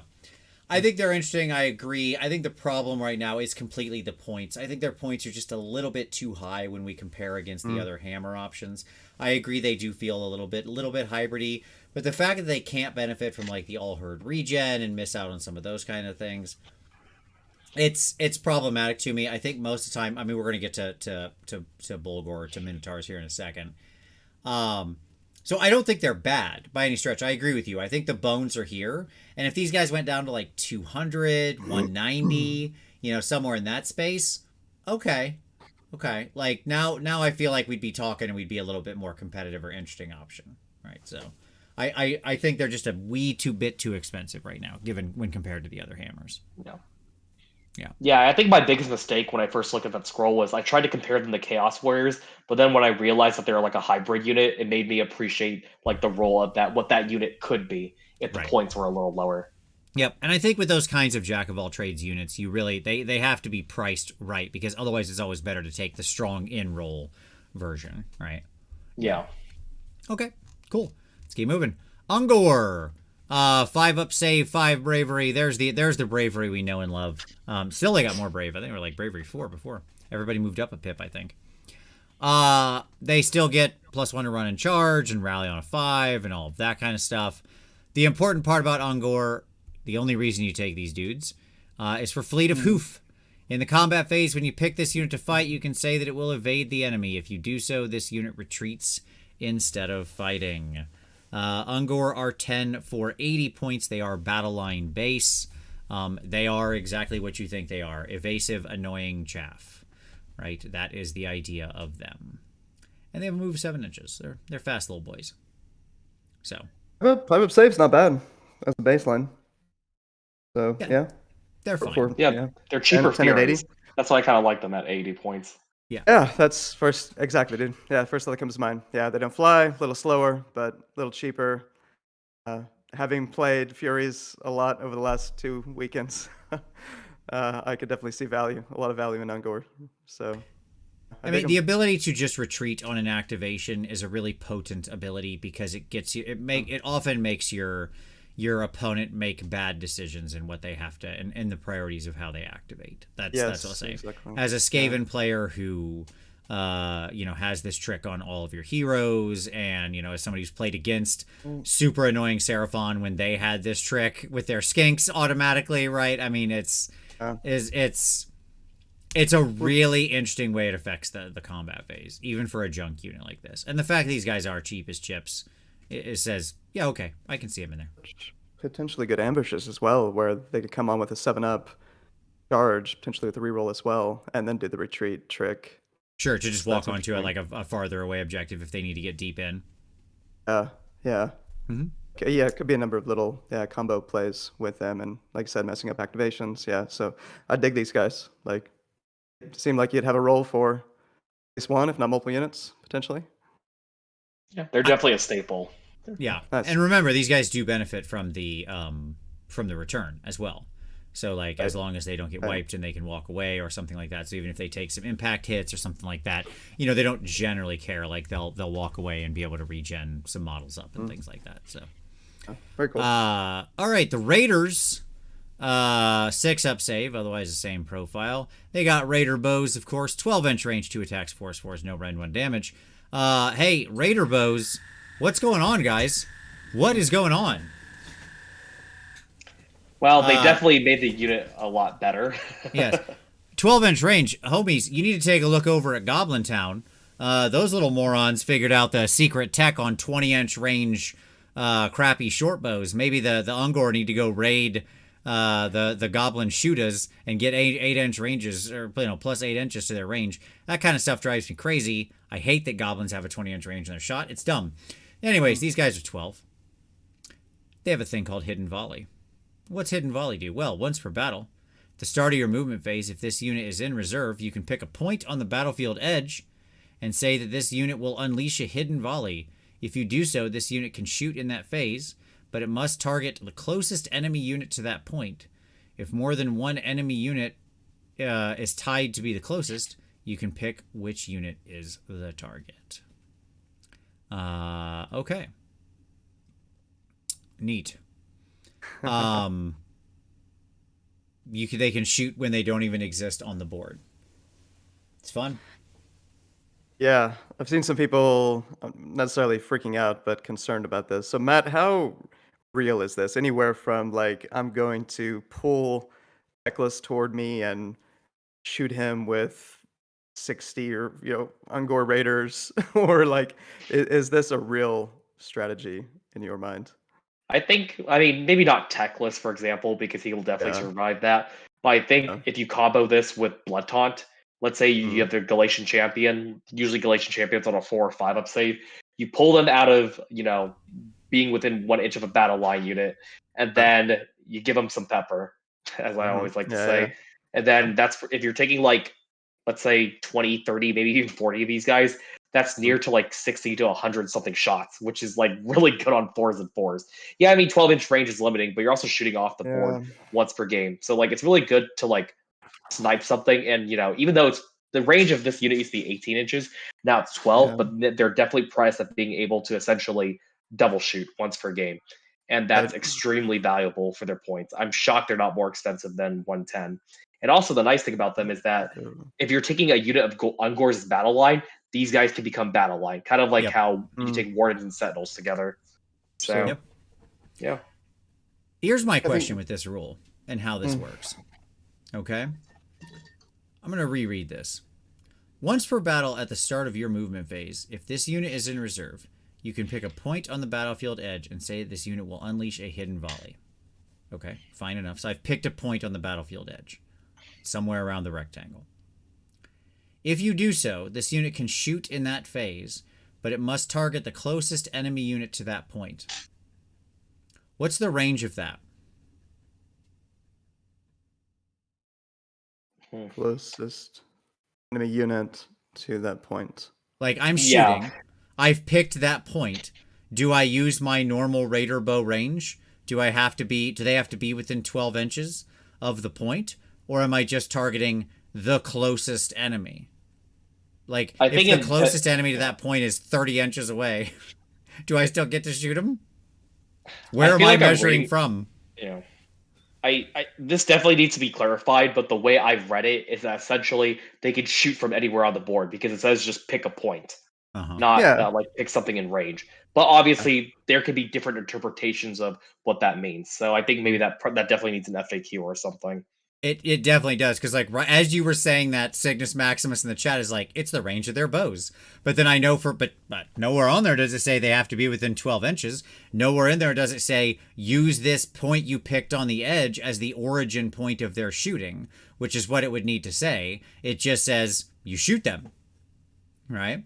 You've got to pick the closest people. That's the restriction. But if I pick this point over here and the closest guy is 30 inches away, technically right now I've satisfied the requirements for this thing and I can just unleash, baby. Off board they have super goblin bow tech. Yes, thank you, Freddie. You got there for the joke before I did. That's what I was gonna say. They stole the goblin bow tech, but it's only when they're off board. So that definitely needs an FAQ, because it's like what is happening there. Of course we would mess this up the first time because we're deciding to let people shoot who aren't on the board.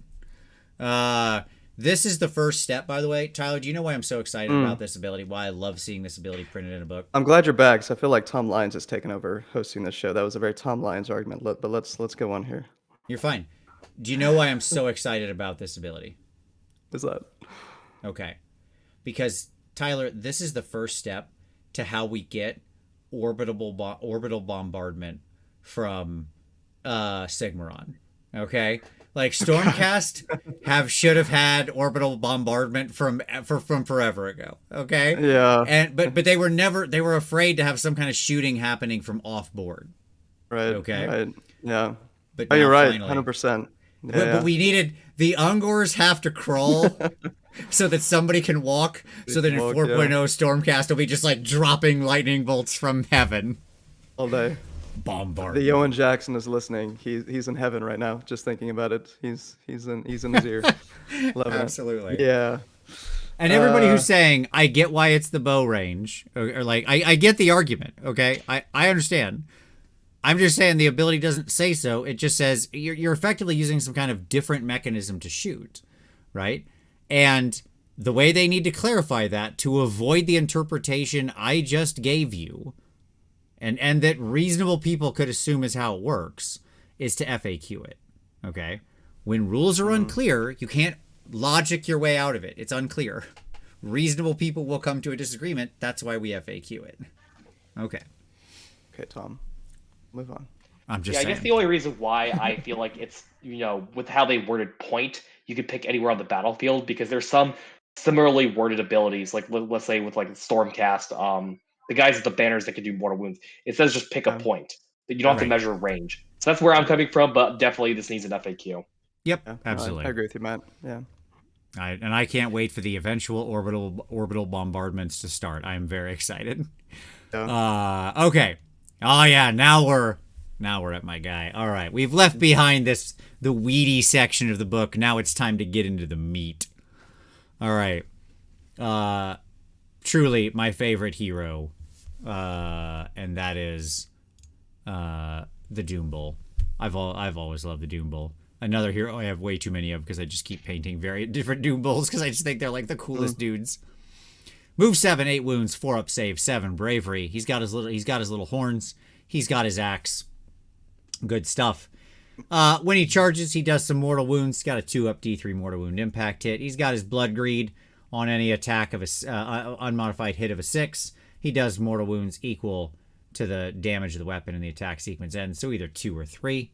So nice stuff there. Not that he makes a lot of attacks, but it's fun. And the Slaughterer's Call. Okay, let's get into it. Here we go. Cygnus says Vince was also hoping for Stormcast tanks. You're absolutely right, I was. I still am. Okay, Slaughterer's Call. You can use this command ability at the start of the combat phase. This unit must issue the command, and the unit that receives the command must be a friendly warherd unit within 12 inches of an enemy unit and more than 3 inches from all enemy units. If you do so, you must attempt to charge with that unit. Hello, third roll at the charge. That's right. Rerolling, you got your charge, you got your reroll. Let's do this again, baby. We couldn't get there because we failed. Let's try it one more time. Okay. I love it. It's great. And obviously, Bulgors have things they do when they charge as well. But Matt, what do you think about the Doom Bull? You like this guy? You like this ability? I love it. Honestly, this is my favorite tech piece in the entire book because I've always loved Bulgors. And usually in the local SoCal scene, I always just, every time I roll like a fat charge roll, I always scream something stupid like BOC charges. It's kind of become like my catchphrase thing. So the best combo with this thing is the Fight Last artifact, because the fact that you can charge in both player turns. So the way that you could play with this thing is that you position the Doom Bull by a unit that you think is going to get charged. Like, let's say one of your expensive hammers. And usually everything in this book is like kind of squishy. So you wait for your opponent to charge in, like let's say with a Maw Crusher. Okay, sure. Cool. The Doom Bull doesn't get charged. And then start of combat, after they do their start of combat, you pop, okay, I'm going to charge you. And then you charge them. And let's say if you position the Doom Bull right, he just needs a close enough charge. And this is why I will always take Bloodthirsty Triumph, because of the Doom Bull. And then Doom Bull charges, and then on 2-up, you'll fight last, which is like fantastic. And then they do mortal wounds on the impact hits. So it's not only you take a bunch of mortal wounds, as we'll find out with the other units like Bulgors and Doom Bulls, you will also fight last. And this book loves to abuse debuffs. So it definitely gives a lot of protection to your hammers and other things in the book. And to me, this is why, this, along with him and the Brave Shaman, they're the best Galatian champions in this book, hands down. 100% agreed. What you looking at, Tyler? How are we fighting last? It's the magic item. Magic item. Yeah. Okay. That makes that so automatic? When you charge on a 2-up, you fight last. 2-up. Oh yeah. Okay. Pick one of me unit. Ooh. Okay. Love it. Yep. Right. Very cool. Love this tech. I agree with you. You can give a unit a third bite at the apple to charge. You can charge with yourself or another unit off turn. You can trigger the fight last. You can trigger the mortal wounds from the Warherd charge or from your own alpha charge. You can ignore unleash hells because they can't unleash on you if you charge them at the start of the combat phase. Like the options on this are just unlimited, and I love it. You know, one of the classic problems with Bulgors was just keeping them moving. Like, even if they got into combat and happened to kill what they were fighting, then they're just, like, standing there hanging out like dorks, right? Nope. Now, enemy charge phase. Keep going, boys. Let's go. Let's roll. Right? Yeah, it's great. It's great. Yes, Joshua, they do. They will both charge. Because those aren't triggered off of a single thing, so they would both happen. Yeah, I also love the Doom Bull because he has a lot of wounds where like he's really good for the Rituals of Ruin, where it's like risky to do it on a Brave Shaman who has 5 wounds. 8 wounds is kind of like a sweet spot on him for the Rituals. And then the other question with this, that obviously is probably an FAQ, is Slaughter's Call. If I run or retreat, can I charge? If I get the Slaughter's Call? It says you must attempt to charge with that unit. Yeah. Again, that's a good question. There's no easy answer to this. If I run or retreat, do I then get to break the rules and charge? Anyways, like is this quasi run and charge or quasi retreat and charge? Right. I don't know the answer. Needs an FAQ. Yeah. But hey, if it gets ruled yes, thumbs up, then this is even better than all the things we just talked about. Yeah, there's a lot of movement like jank that you can like do with this. But I mean, even if they do FAQ it, this is still one of the best combos in the game. Like, or not in the game, but in the book. Yeah. I think that's my favorite of the night so far, man. That's amazing. Isn't that great? Love it. Yeah. I'm so happy the Doom Bull is like playable and interesting and viable and techy and does cool stuff. Like you may not feel terrible at strike at the opening on this guy fighting the hero phase. You know, might actually do some work. So, yeah. I mean, I wish he were a little better in combat, but he also has a really fun command ability. So I'm just like, you know what? That's worth it to me. Yeah, and he's like okay. He's okay, right? Like, yeah, it's fine. Is he 160? What's that? He's 160. Oh, yeah. 60? Yeah. Sorry, I should have said his points. Yes, I apologize. Yes, he's 160. Yeah, to me, totally worth it. Yeah. Okay. I love that multiple people, by the way, in the comments are giving me their arguments on opposite sides for why you can or can't run and charge. Like, guys, it needs an FAQ. Like, you can hit me with all the logic you want, man. The words aren't written on the page. Like, and that's the only thing, that's the only source of truth. We can't appeal to a higher power here. There's no divine command theory.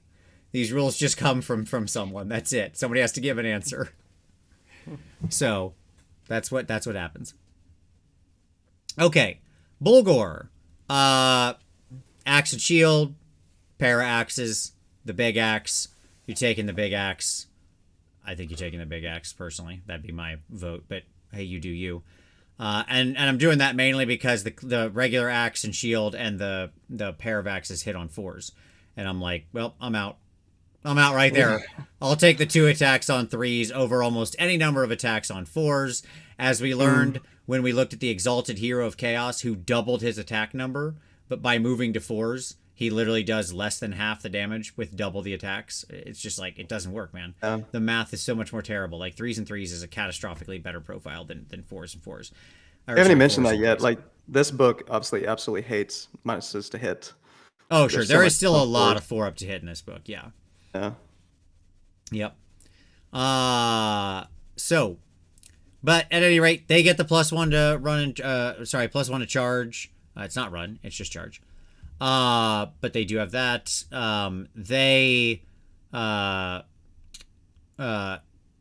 Their standard bearer does a fairly irrelevant thing that can sometimes yield some mortal wounds. It's fine.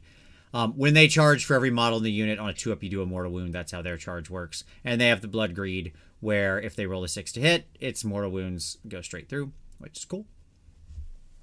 Again, another reason I like the big giant axe. Although, if you wanted to take a bunch of the paired cleaving axes just to get as many dice as possible, so you're fishing for 2 mortals, I get why. That would be the viable reason to go the other direction. I'd need to crack that out mathematically and see what happens. I suspect if you're just trying to fish the mortals, the paired cleaving axes are your best bet, because then, let's say a unit of 3, you're going to pull 13 attacks, so on average you get 4 mortals out of that, as opposed to the 7 dice you get with only 3 mortals out of the Mansplitter axe. So there you go. That's probably how the math on that works. But yeah, cool stuff. Bulgor are 195 points for 3 in their battle line if the general's a Doom Bull. Matt, you're a fan of Bulgor, you said? Hit me. Yes, I love Bulgors. These guys are the love of my life.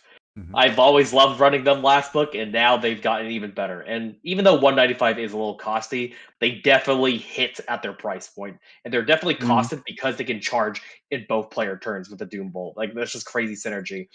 And maybe we didn't point this out already, but the banner gives reroll ones on like the charge roll. So most of the time, if you're charging with like 6 Bulgors, you're just on average you're doing 5 or 6 mortal wounds with that reroll on the charge.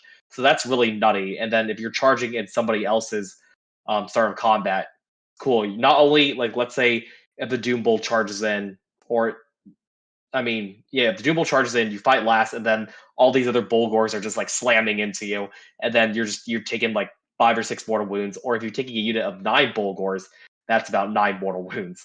Yeah. So yeah, and then I think all the weapon options, they actually all have play. Like, it surprised me because the last book really didn't, but this has a lot of play because you're doing mortal wounds on the amount of damage that weapon does. Double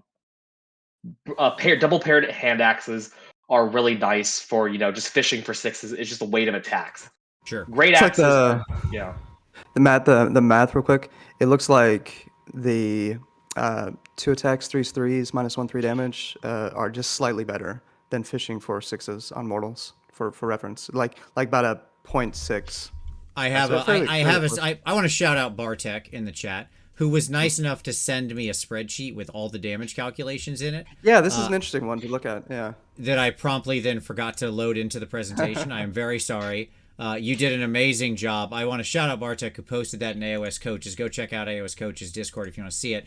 I was actually just like poring over this thing beforehand, and it's absolutely amazing. He did an incredible job putting together this spreadsheet.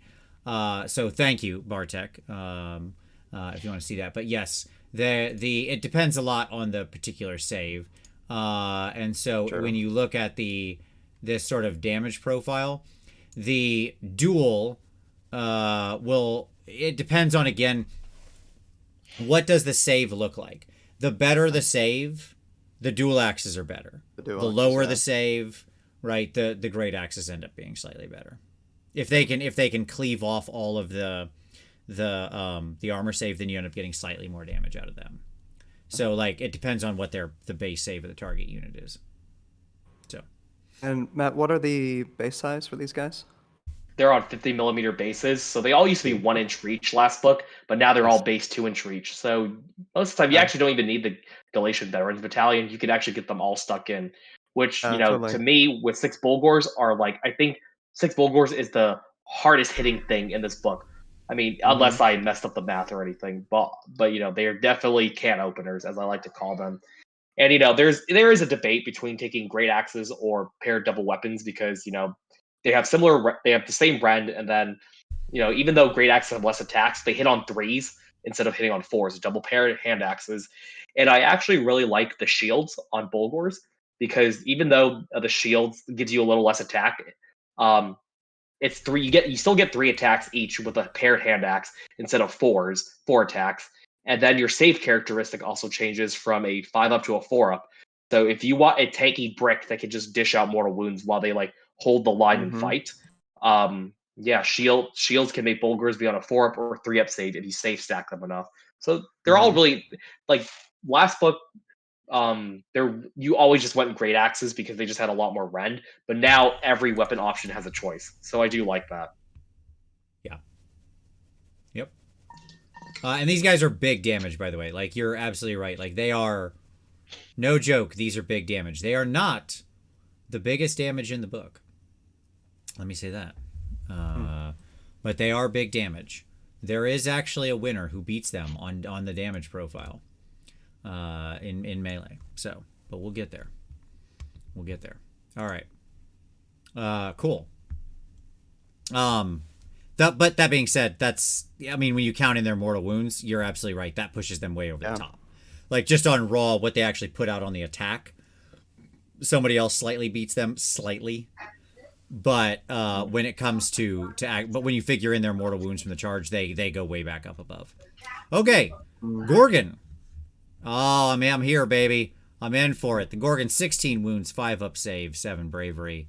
He's got his big butchering blade, which start at 7 and go to 4 if he's wounded. 4s and 2s, neg 1, neg 2, neg 3 over the course of the game. And then his Slavering Maw, 2 attacks, 4s and 2s, neg 1, neg 2, neg 3. D6 damage. Still D6. Couldn't get that D3 plus 3 baked in here, huh? Couldn't get there. Okay. That's fine. Such is life. He can swallow 3 models whole.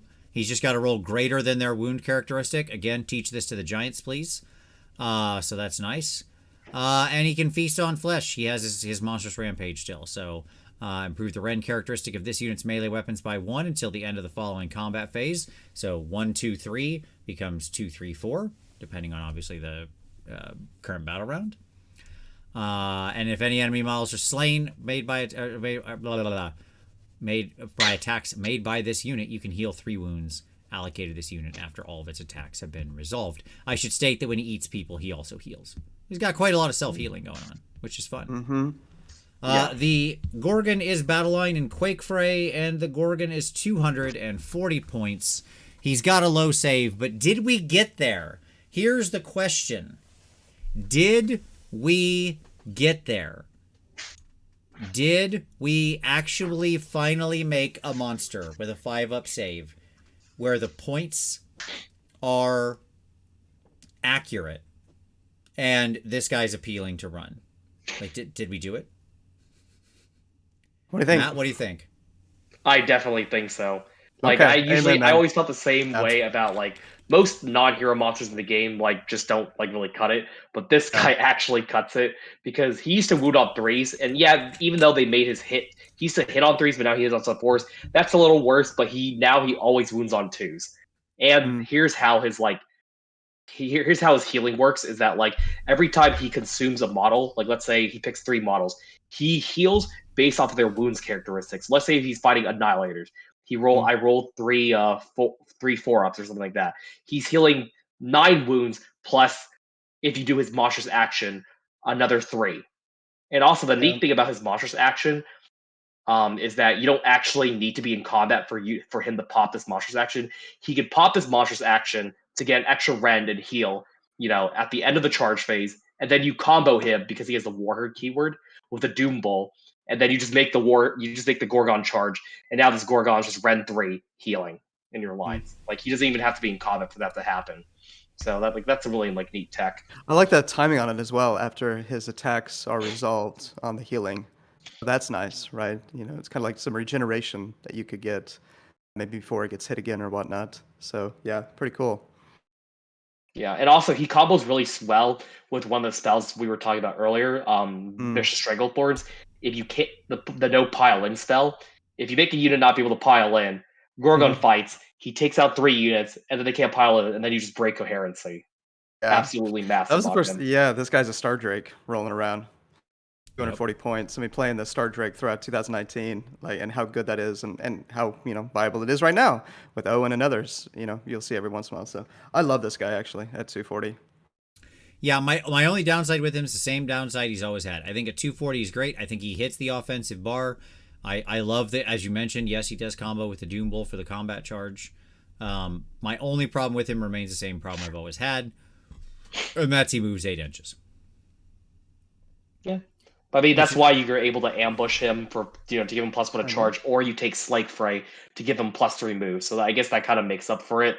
Yep. And then, you kind of do need a hero to babysit him, like, a little bit. But that's why I like taking a Doom Bowl with Tunnel Master, a trick that I learned from one of my friends, Shane, where it's like you just teleport the Doom Bowl around wherever this Gorgon comes out of the ambush, and then suddenly, he's just a menace. especially if Love he's it. hitting on 3s instead of 4s. Yeah. Yeah, I love him. He's 100%. fantastic. Yeah, And also, he heals a lot, so yeah. he does. And you're absolutely right. It changes the world if he's got a babysitter who can keep him in all out.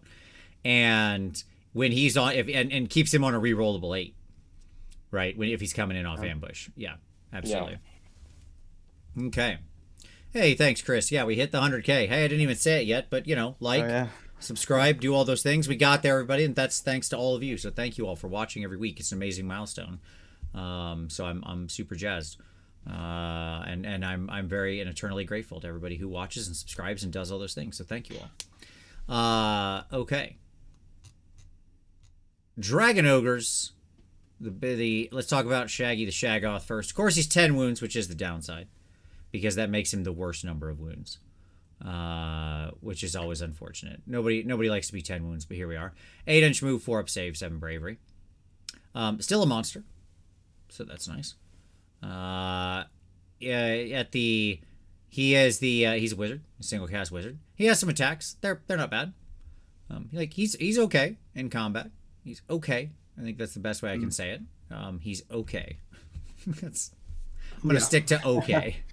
Sure. And we'll just call it that. He is a single cast wizard. Each time he's affected by a spell or an endless spell, you can roll down a 4-up. He ignores it, so you got a little 4-up spell ignore. At the beginning of the combat phase, roll a die for this unit. On a 2+, you can heal D3 wounds allocated to this unit. In addition, at the end of the combat phase, you roll a die for each enemy unit within 3 inches of any friendly units with this ability. On a 2-up, that unit suffers D3 mortal wounds. I hate this ability. Why does this have to trigger twice at different times? Right?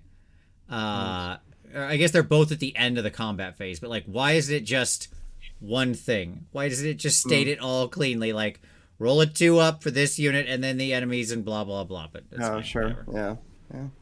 It's but they're both 2-up D3 mortals. That's cool. Or D3 healing, D3 mortals. And then his spell is Summon Lightning. Casting value 7, a big range of 24 inches. But again, the Thunderscorn spells on the actual spell lore are all really good and probably what you're going to cast. But you can pick D3 friendly Thunderscorn units and heal D3 wounds allocated to them. It's not bad, but I imagine I'm probably going to be going for Hailstorm or other things on the list over that. But hey, here we are. And then let's just roll into the Dragon Ogres themselves. Still 5 wounds on a 4-up save, 6 bravery. They are elite, so hey, good stuff there. At the end of the combat phase, roll a die for this unit for every 2-up, blah, blah, blah. So it's Beneath the Tempest again. And then Storm Range, if this unit made a charge move in the same turn, if the unmodified hit roll for an attack made by this unit is 6, that attack wounds the target automatically. So they have the Night Haunt auto pass to wounds. Not mortal wounds, just wounds. Okay. Now these guys ain't cheap. That is a thing. The Shaggoth is 275. Ugh. 275. Yeah, he ain't cheap. And the Dragon Ogres are 225. So Matt, what's your take on our Dragon Ogre contingent of the book?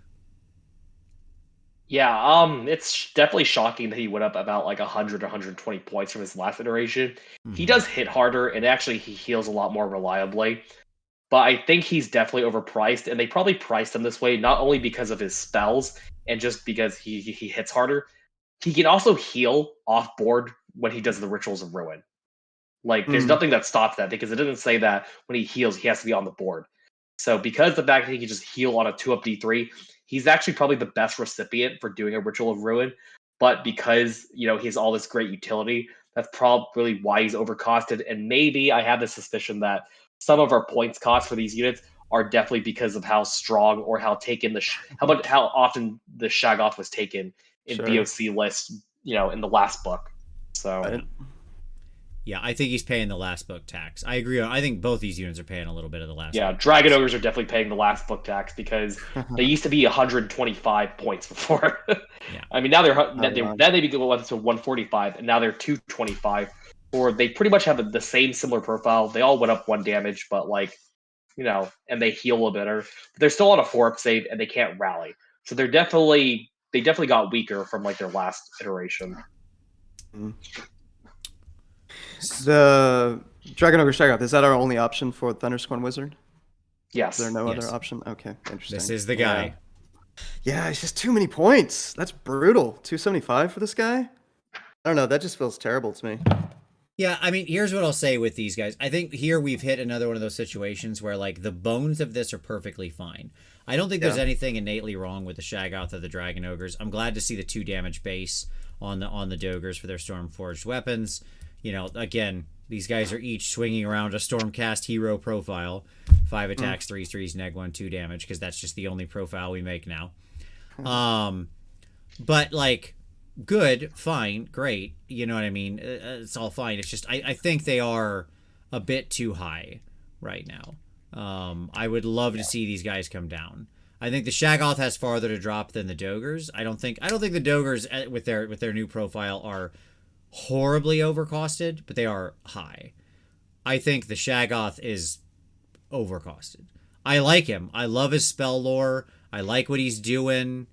I like his abilities. 275 is too much. That's just what it comes down to. Yeah. They definitely look less overcosted than he does to me. I mean, obviously, think about like Kurnoth Hunters with Scythes or Swords, which are 250, but they're on a 3+ base save. And they've got a way to do mortal wounds and ways to get models brought back and blah, blah, blah. But like, yeah, like comparatively, these guys are definitely a little overpriced. But anyway, they're interesting. Like, a little cheaper, they'd be pretty cool. Yeah, I mean, the bones are there. Again, if these guys drop some number of points, they're going to start showing up in lists again. That's my statement on these dudes. And again, we haven't seen a bad war scroll, which makes me happy, right? If points are a little high, as I said at the beginning, it's pretty easy to make those adjustments and things come in line. And that's why I think the internal balance on this book is still pretty good, because there's a lot of this is synergy tech, a lot of this is combos, and points are easily adjusted things. Right, as long as the scrolls aren't trash or way busted, then we're in a good spot. And I haven't seen any of that happening so far. Right. Yeah. +3 to for the bonus to casting rolls. That's Beast of Chaos. Okay, Beast of Chaos hero. Yeah, they could take He it. could This guy could take potentially.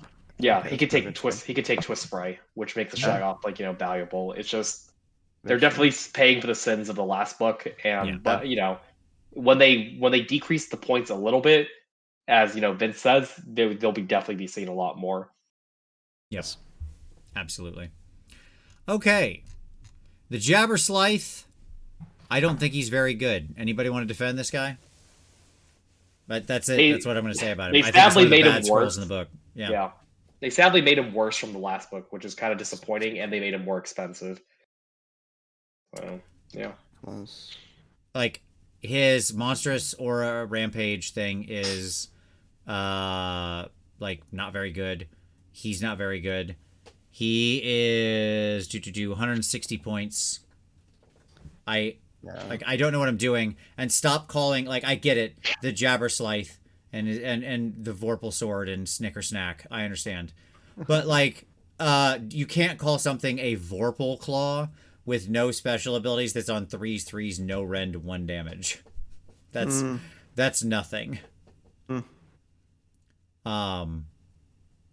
So yeah. Oh, and he doesn't fly anymore. Thank you, Bartek. Yeah, he doesn't. That's got to be just a miss. He doesn't have fly anymore. I didn't even notice that. Yeah, that's got to be like an FAQ. We forgot to print fly on the war scroll. Like that has to be. The model literally has wings on him, so I think he will fly. I joke, but maybe they don't want to produce more of this model. I don't know. I'll be honest with you, I would love to see this thing get thrown in the bin. It's a pretty ugly, heinous old model. Like, I would love to see the reimagined version of this thing. Like, I'm not asking to get rid of the Jabberslythe. I'm saying, hey, this was a good opportunity to make a new sweet monster. Anyways. Yeah. No, most interesting is the monstrous rampage, but it's not good enough, especially that it's only hero. Like, I don't. Yeah. And it's so close and so like you got to put this guy and he just does no damage, none. As Bartek said, he does an average of 1.7 damage to a 4-up save. Okay. Yeah. All right, but now let's talk about a guy I'm super excited about, and that is the Cockatrice. I did not expect this guy to get more interesting to me when he lost his shooting attack, and yet somehow we got there. All right, the Cockatrice. So he's got his little beak and his little talons. Their attacks, they do damage. They're 2 damage base with no rend. Whatever. He's a 12-inch fly move. He does still fly. So congratulations on to that cockatrice. He got to keep his wings. 6 up, save 8 wounds, 6 bravery. Not a monster. Not a monster. Important to note. But he's also not a behemoth or anything. He's 105 points. Petrifying Gaze. At the start of the combat phase, you can pick one enemy unit within 6 inches of this unit and roll a die. On a 4-up, that unit suffers D3 mortal wounds. When I first read that, I was like, oh, that's much worse than the old shooting attack, you know? But then I kept reading. Okay. In addition, if any mortal wounds caused by this ability are allocated to a unit, until the end of that phase, only unmodified hit rolls of 6 for attacks made with melee weapons by that unit score a hit. The same unit cannot be affected by this ability more than once per phase. I'm sorry, what?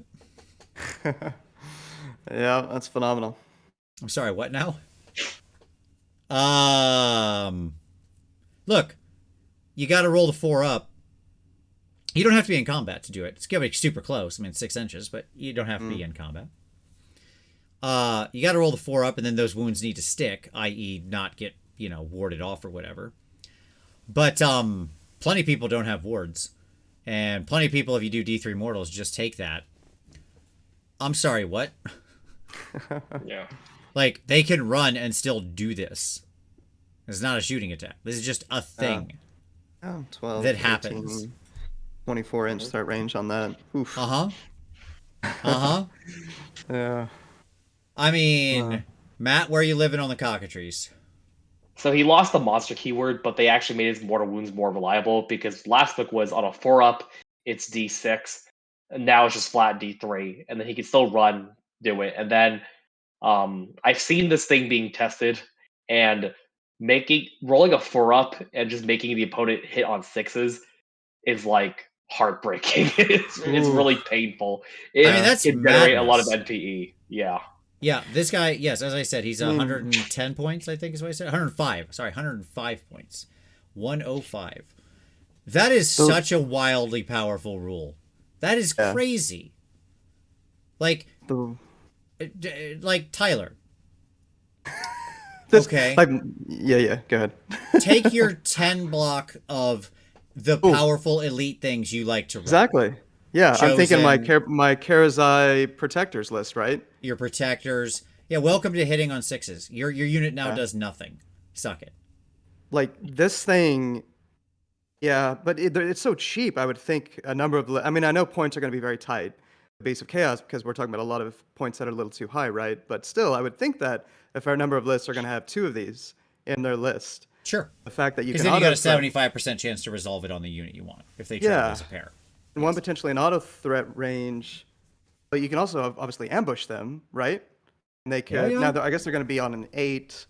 Maybe you do the command strafe. Anyway, point being, you can deliver these things pretty well. The ecosystem in this game has so many armies that are built around these powerful units and I think we're going to see more of them arguably now, at least when it comes to infantry, like thralls coming back and so on and so forth. So yeah, this is just one of the absolute standouts to me in this book. I mean, I'm not going to lie. The first question I asked when I read this rule was, I'm sorry, what armies can beasts ally into? Sure. A lot of armies. Right. Because other Chaos Army is going to be looking to hire some cockatrice mercenaries. I mean, I think this rule is crazy. This is on the border of bad. It might actually tip over, as you mentioned, into NPE, Matt, because this is really like flip a coin, 50-50 shot.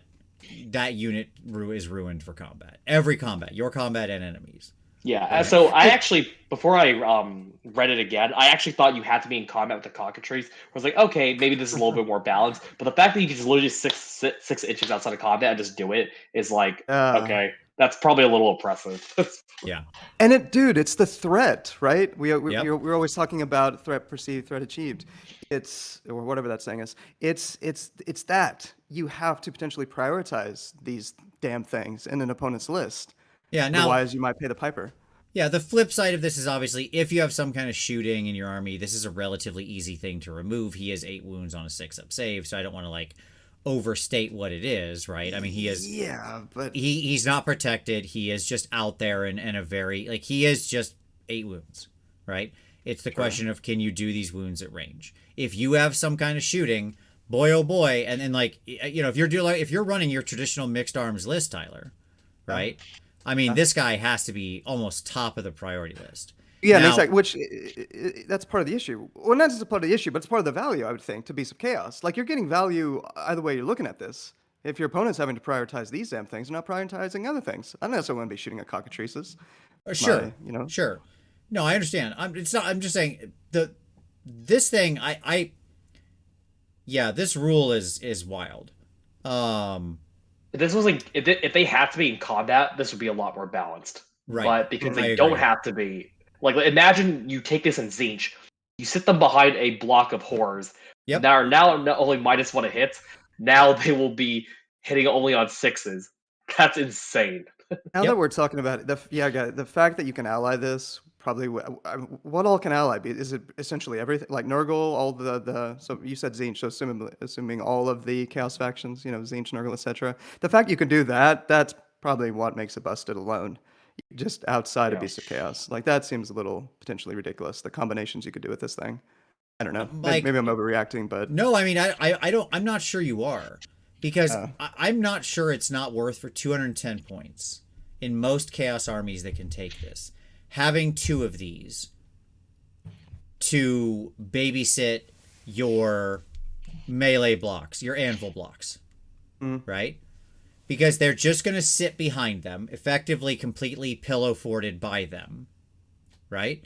And when the enemy charges you, then they're going to get hit by the double stare, and there's a 75% chance that they go from doing something to doing nothing. Because that's what 6s to hit is. It's doing nothing. Like, you will do nothing. Yeah. Right? You might as well have not attacked. I thought that because this is a resin sculpt, I thought they would have just squatted this thing. Right. I'm surprised they still kept it. But instead, they made it like the most potent ally in the world. It almost reminds me... I'll tell you a magic story. Here we go. Sometime back, they printed a so card... many boxes. You're going to have to complain about Daughters of Cain. We'll get there. We'll get there. Don't worry. Okay, cool. We've got 2 out of 3. Sometime back, they printed a card called Mental Misstep. Okay. What was important about this little counterspell? It's a counterspell. And what's important about this card is that it could be cast for either like its normal color of mana or life. All right. Well, the problem with that is then when you can do the thing for life, it showed up in every deck, every color, no matter what you were running. Okay. And so you had to have the counterspell, if for nothing else, to counter other people's counterspells. So suddenly every deck was running this stupid broken card because they all had to counter each other's counters. Okay. Oh. And in the same way, I just feel like often every Chaos army who can ally, which is like Zinch, Nurgle, S2D at minimum, I know can all pull them. Like, don't you just take 2 of these automatically? Yeah. You just coalition them in, and it's insane. Right? Yes, exactly. Misstep, your misstep. The worst 3 words in Magic the Gathering history. Misstep, your misstep. Anyways,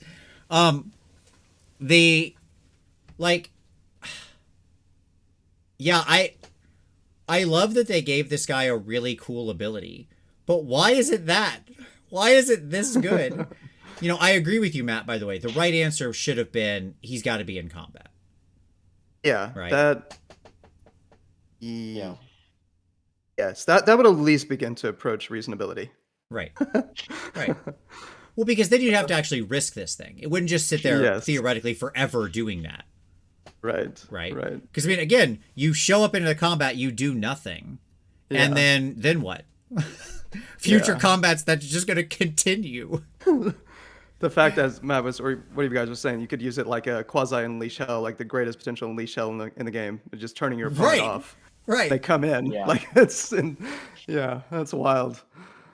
Okay. Yeah, so now that I've reread that scroll, I thought it was in combat form, but now it's just within 6 inches. Now I feel like I'm rewriting a lot of my Beast of Chaos lists. Yeah, sure. So, yeah. Yep. Freddie says Wargog Prophet no longer has the scariest stare in the game. Yeah, I'm not sure. I think you might be right there. Yeah, like that's poof. That's wild. Okay. The Chimera. He's bad. Anybody want to disabuse me of this notion? The Chimera is 200. No, sorry, he's 185 points. I apologize. 185 points. 12 wounds on a 5-up save. His fiery breath only does a D3 mortal wounds now instead of what it used to do, which was more than that. Hey, I appreciate it's an auto D3 mortals, but it's a D3 mortals. And he has his little monstrous rampage that gives him +1 attack. He doesn't have a wound chart anymore, which is cool, but he lost his cool neg3 rend head when he was unwounded and all that different stuff. All of his attacks hit on 4s. A lot of 4s. It's a lot of 4s. And like even if he goes to 4 attacks on all of his main things, which is what he would have to do if he uses his monstrous rampage, I just think he's bad. I'm not digging him. Matt, you see anything with this guy? If I compare him to the Gorgon, it's just like no. Right. At least the Gorgon can just like sustain itself with healing and everything, and just general damage and being able to charge in your opponent's combat phase. But this guy, compared to his last iteration, they made it so he degrades a little less, but they just made him worse in shooting and in combat in general. So and he's just overcosted. So yeah. I have three chimeras because I ran a stupid list with 3 chimeras in the last book, which was actually like doable. But like now he's alright. They also removed his +2 to charge. Remember, he used to have the just like baked in +2 to charge on his scroll, which was really fun, right? Because he could come in from ambush and actually like breathe and then, or not ambush, sorry, he could come in from summon. I apologize, that's what I meant. And then like breathe and then reliably sort of hit a 7-inch charge. Right? Yeah, I would actually save 10 summoning points, which was very doable, and with the White Dwarf and everything, to actually summon this guy, and he would just wreak havoc. And now, yeah, like he's just damage wise for me. I look at this guy at 180 points, and I look at 3 Bulgor at 195 points. Sure. 185, 195. Am I taking the Bulgor? Am I taking this guy? Yeah. I'm taking the Bulgor. I just feel like I'm comparing him to the Cockatrice, which I mean, probably sure. Sure. That's an even worse comparison for so many reasons. Yeah. So, Yep. He's just, at 185,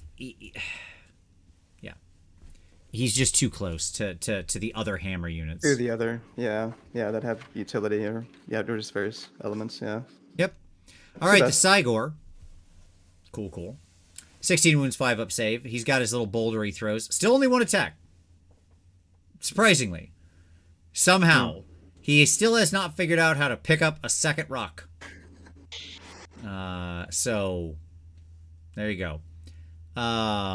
Keith, what the past guy's rampage is, just give him +1 attack to all his attacks in melee. The Cygor, he throws his boulder, 12-inch range. 12-inch range. 8, 20-inch threat. I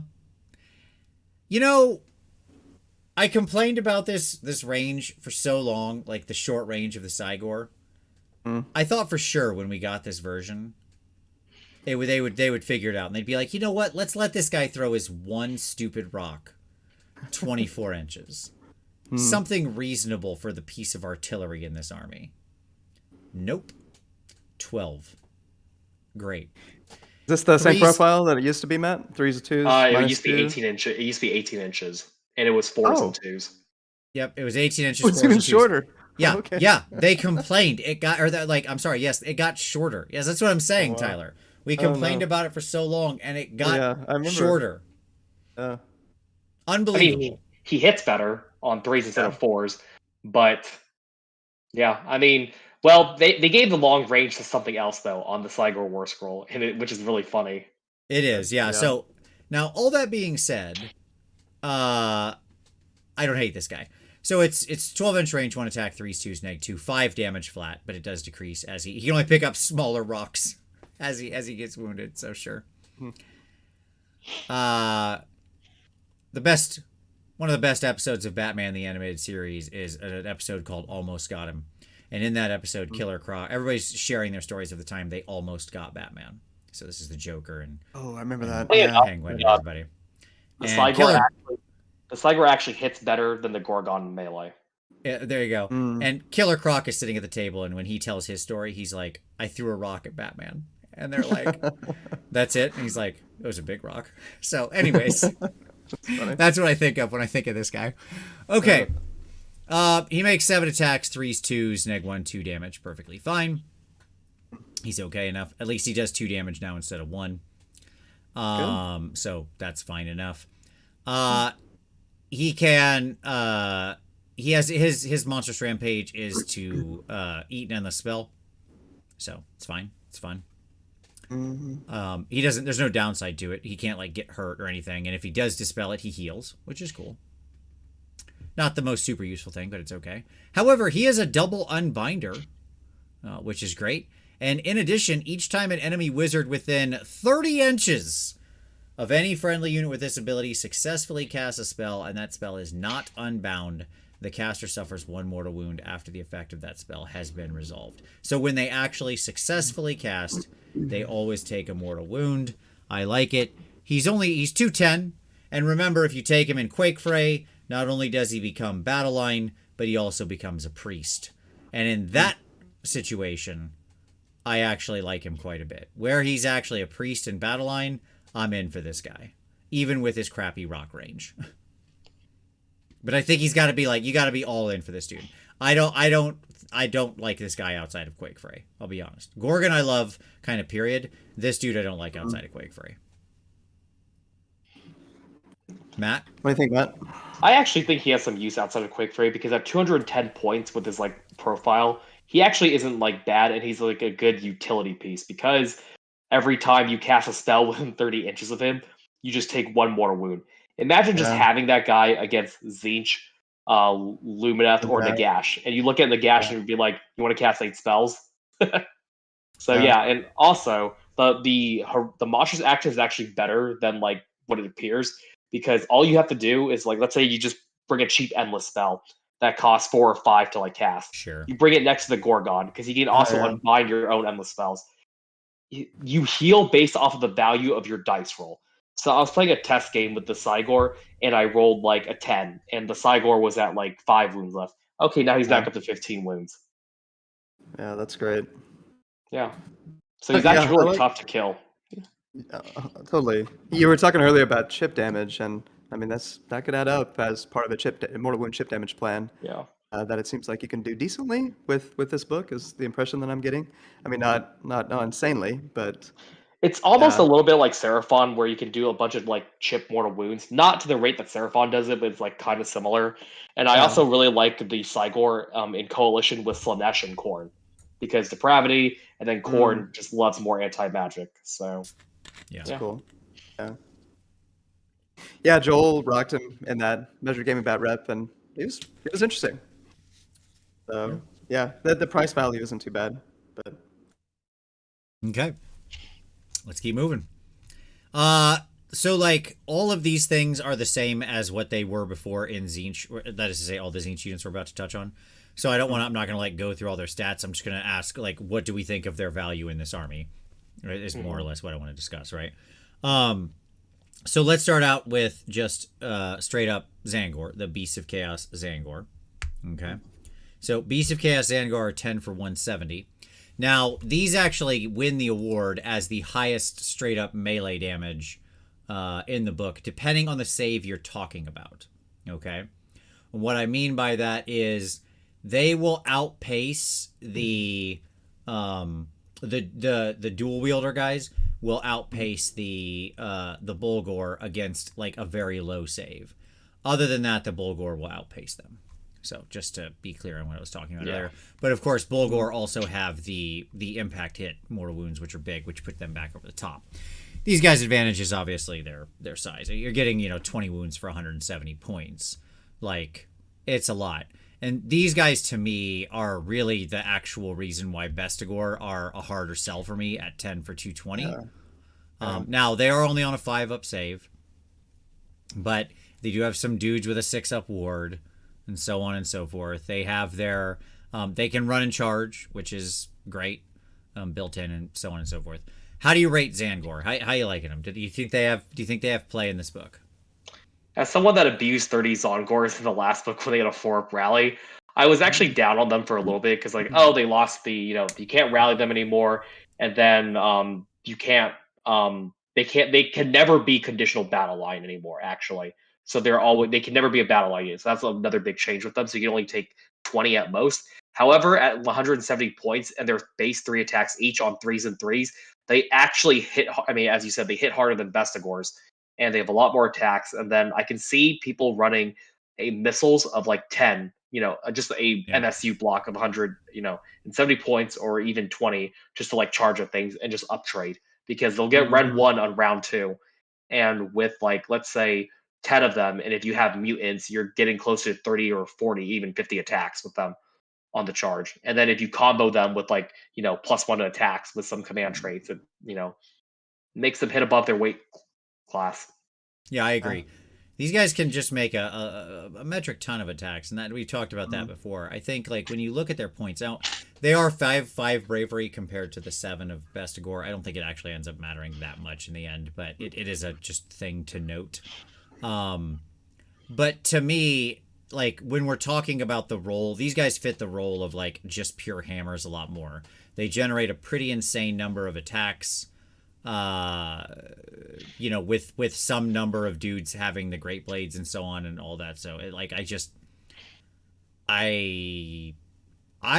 Zangor a lot at 170.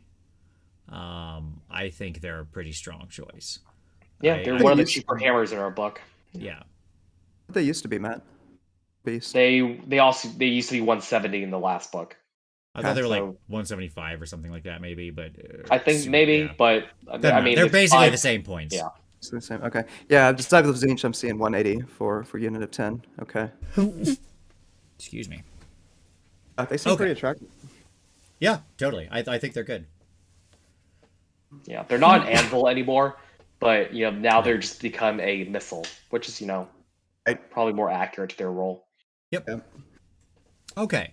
The Morgurite Chaos Spawn. Okay, so what the heck is this, is probably your question. Well, remember earlier when we were talking about Great Frays, and I read that one Great Frays ability, and you were like, everybody in the audience was like, what the heck are you talking about? Where you can take this gibbering congregation. A gibbering congregation is 3 of these guys, 3 Morgurite Chaos Spawn. They act as individual units. We take 3 of them as a pack. It's another one of those things, like the multiple sharks and the multiple and the coven and so on. But these dudes are all battle line. So you fill up your battle line if you take them because they're 3 units. So that's fine. The important part about these guys versus the normal Chaos Spawn, because there is still the normal one as well, is you subtract 1 from the attacks characteristics of weapons used by enemy units while they are within 1 inch of this unit to a minimum of 1. So they reduce an enemy's attacks, and they're automatically on the 8 attacks, 3s and 3s. So, yep, that's kind of cool. Is it cool? And by the way, it's 230 points for a little for a combo here. But it's only in the gap spawn. Okay. Yeah, it's in the gap spawn. Yeah. That's gonna obviously limit it a fair amount. The spawn, and that was all that we're looking at as far as the benefit of gas spawn. Okay. Yeah. So I doubt we're gonna see this a whole lot. What do you think, Matt? I mean, that's a nice benefit, but like you're giving up all herd. Start with that. You're giving up. Yeah, I think all herd is there for, just the general like resilience or just reliability, where gate spawn leads more into the tech of stacking, because right now, I mean, they're definitely going to FAQ it, but you could stack -1s to hit from all the chaos spawn. So usually I think you would pair these Morgurite chaos spawn with, like, let's say Gores, Bestigors, Zongors, or Dragon Ogres, who could just sit there and tank it. So then you just stack debuffs, and then because they're all like individual when they play on the board, and they can run and charge. If you combo this with Slake Fray, they're moving 13 inches, and that can run and charge. And they actually have a good combat profile that's good at clearing screens. That's So not bad. Yeah. yeah, for their points, they're actually well costed, and for like the utility that they bring, it's surprising that they made Chaos Spawn this strong. Yeah, totally. Yeah. Okay. Yeah, a very interesting unit. As Definitely pointed out, catchy. yeah, there are two important things to point out with the Aura of Insanity thing that both Bartek and the Iron Gutsman pointed out. First off, it's missing the word any on that ability, so theoretically they do stack. But on the flip side, it's only a 1-inch range on the Aura, so theoretically models could be moved, piled out, pushed around. You know, like if like people could get out of your Aura relatively easily and then restore back themselves to their normal attack profile. So yeah. Okay. Interesting. Enlightened on disc. Again, they're like the Zinchi ones.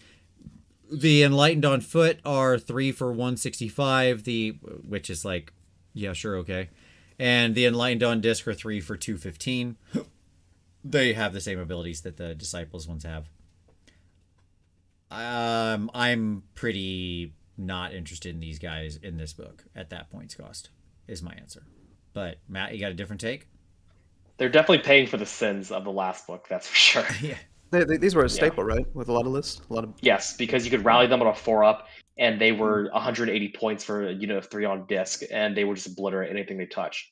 That being said, though, I actually think that if you run them in MSU, there's still some use to, like, let's say, stopping command abilities within 3 inches is incredibly powerful in the combat phase. So that's still good. But because this book is just so expensive, maybe at most you take a unit of 3, either on foot or on disc, and that's it. They're not like the world breakers that they were before. Yeah. And also the Rend, because the Rend is delayed, they used to be able to get to Rend 3 in Battle Round 3 last book, and now they don't even benefit from the bonus Rend until round 4. And usually in round 4, everyone's just playing for battle tactics or the game's over by then. So, yeah. Yeah, the on foot continues to be an option that just shouldn't actually exist. I just submit to you, like, I hate that it's a thing. I get why they did it, but it's stupid. The Enlightened on disc, I mean, at 165, it's a complete joke. At 215 for the guys on disc, I just see so many better options for things that are hammers. So, the wound to hammer to damage ratio here. These guys aren't bad, by the way. They are like okay damage. I don't want to poop on them too bad. Like they still do decent damage. Against a 4-up save, these guys, a single unit puts out about 8.1 damage. That's not nothing. Like that's pretty decent. It's just there are better options doing the same or higher for the same for the same or less points that are also more resilient. So yeah, I mean, they're definitely still a good option, but I'm glad they're just not like a straight up auto include anymore. That I can just run a bunch of other things than just running a bunch of Zongor and Enlightened on disc. The foot ones didn't need to go up. I'm surprised they went up 75 points. Yeah, it's wild. Yeah. 75 points? Good grief. 75 points, yeah. Skyfires are still Skyfires. This page is very roughly photographed, so I apologize, everyone. But they're Skyfires. They do what Skyfires do, which the important part is they shoot and ignore all positive modifiers to save rolls, right? So, and they ignore negative modifiers for their own hit rolls. Skyfires are 210. 3 for 210. Ugh, that seems brutal for what they're going to give you. Like, I wasn't that sold on the Zinch Skyfires, much less Beast of Chaos here. At least in Zinch, you can like trigger it with Destiny dice to get the 6s. Right. We don't have any mechanic for that, so like they were meh for me last book, and now they're like eh. I guess they're still paying for their sins of 1.0 or whatever. Skyfires are really good. Yeah, I actually quite like their ability. I think that I love that like they ignore negatives to hit and ignore positives to save. My problem with it is the things I generally was targeting with them, because I think a small unit of them just kind of working and picking off utility heroes was basically the play for them. Okay, but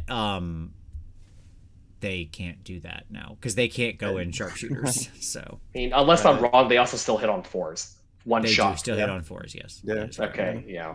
Yep.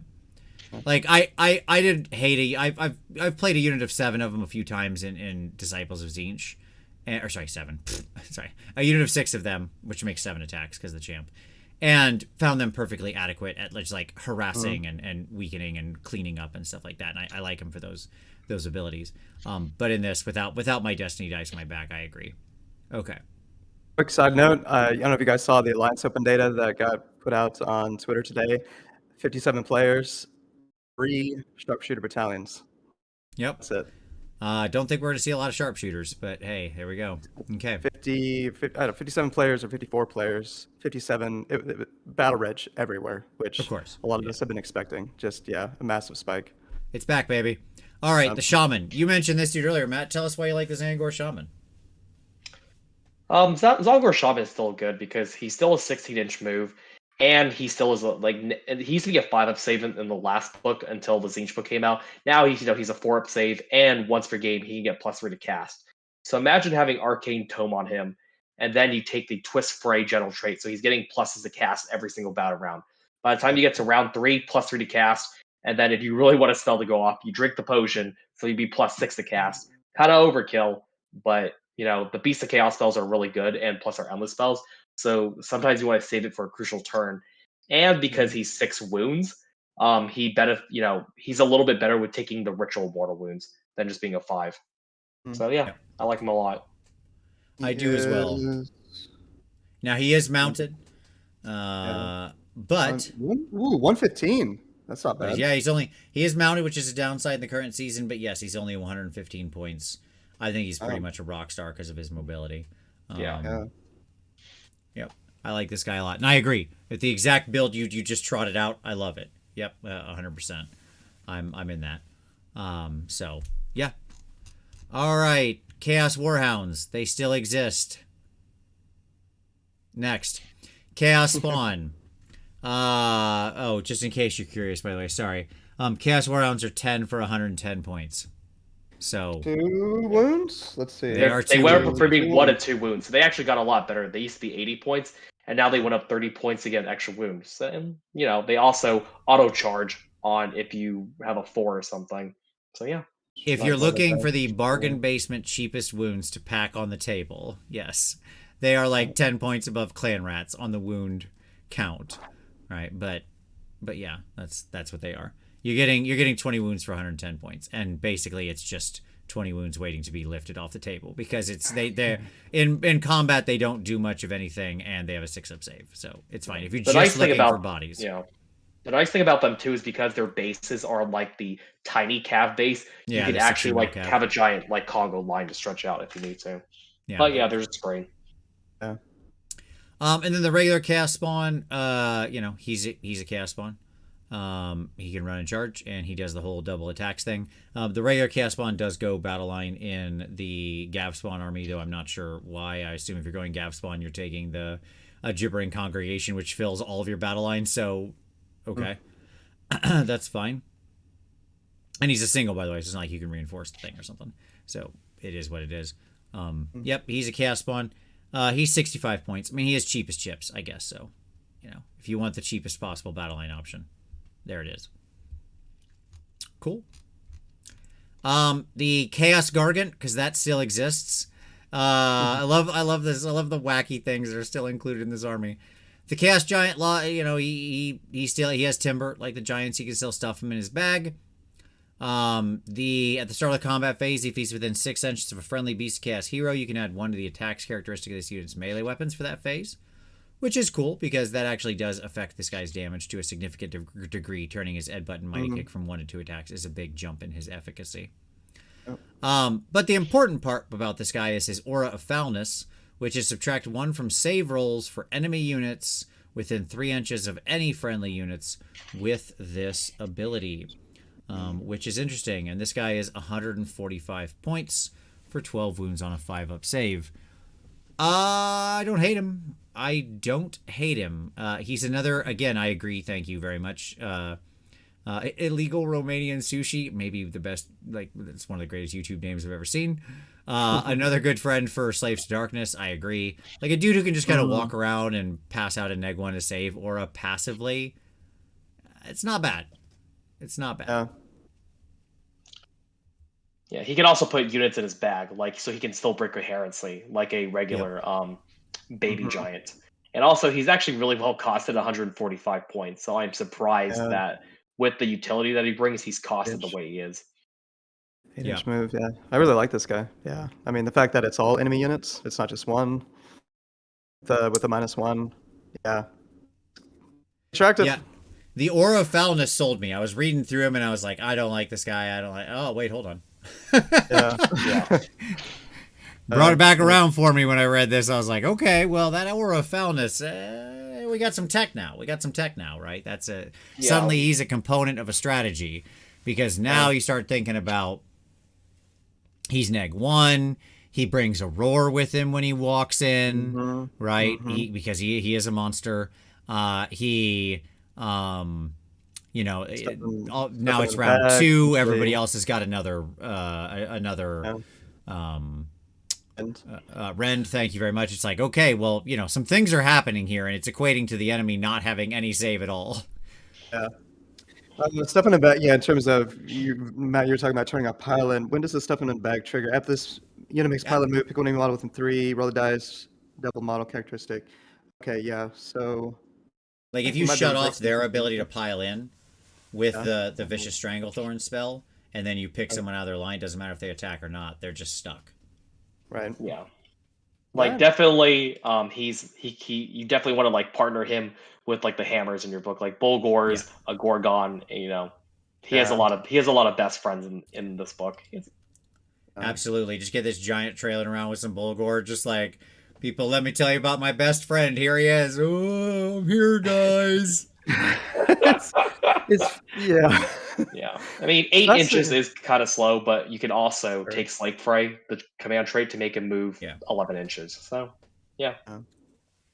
Okay. These units that you don't want to be bothering with, it's fascinating. They have multiples of these little dorks that you may have to pay attention to. When you want to pay attention to the Bulgors, but we have the crap that's actually we're going to do the work. Right, exactly. It's like, oh geez, I want to focus on the Bulgor, but I got to get rid of these 2 cockatrices. I got to get rid of this giant. And it's like, it's still only like 350 points we've spent to get these 3,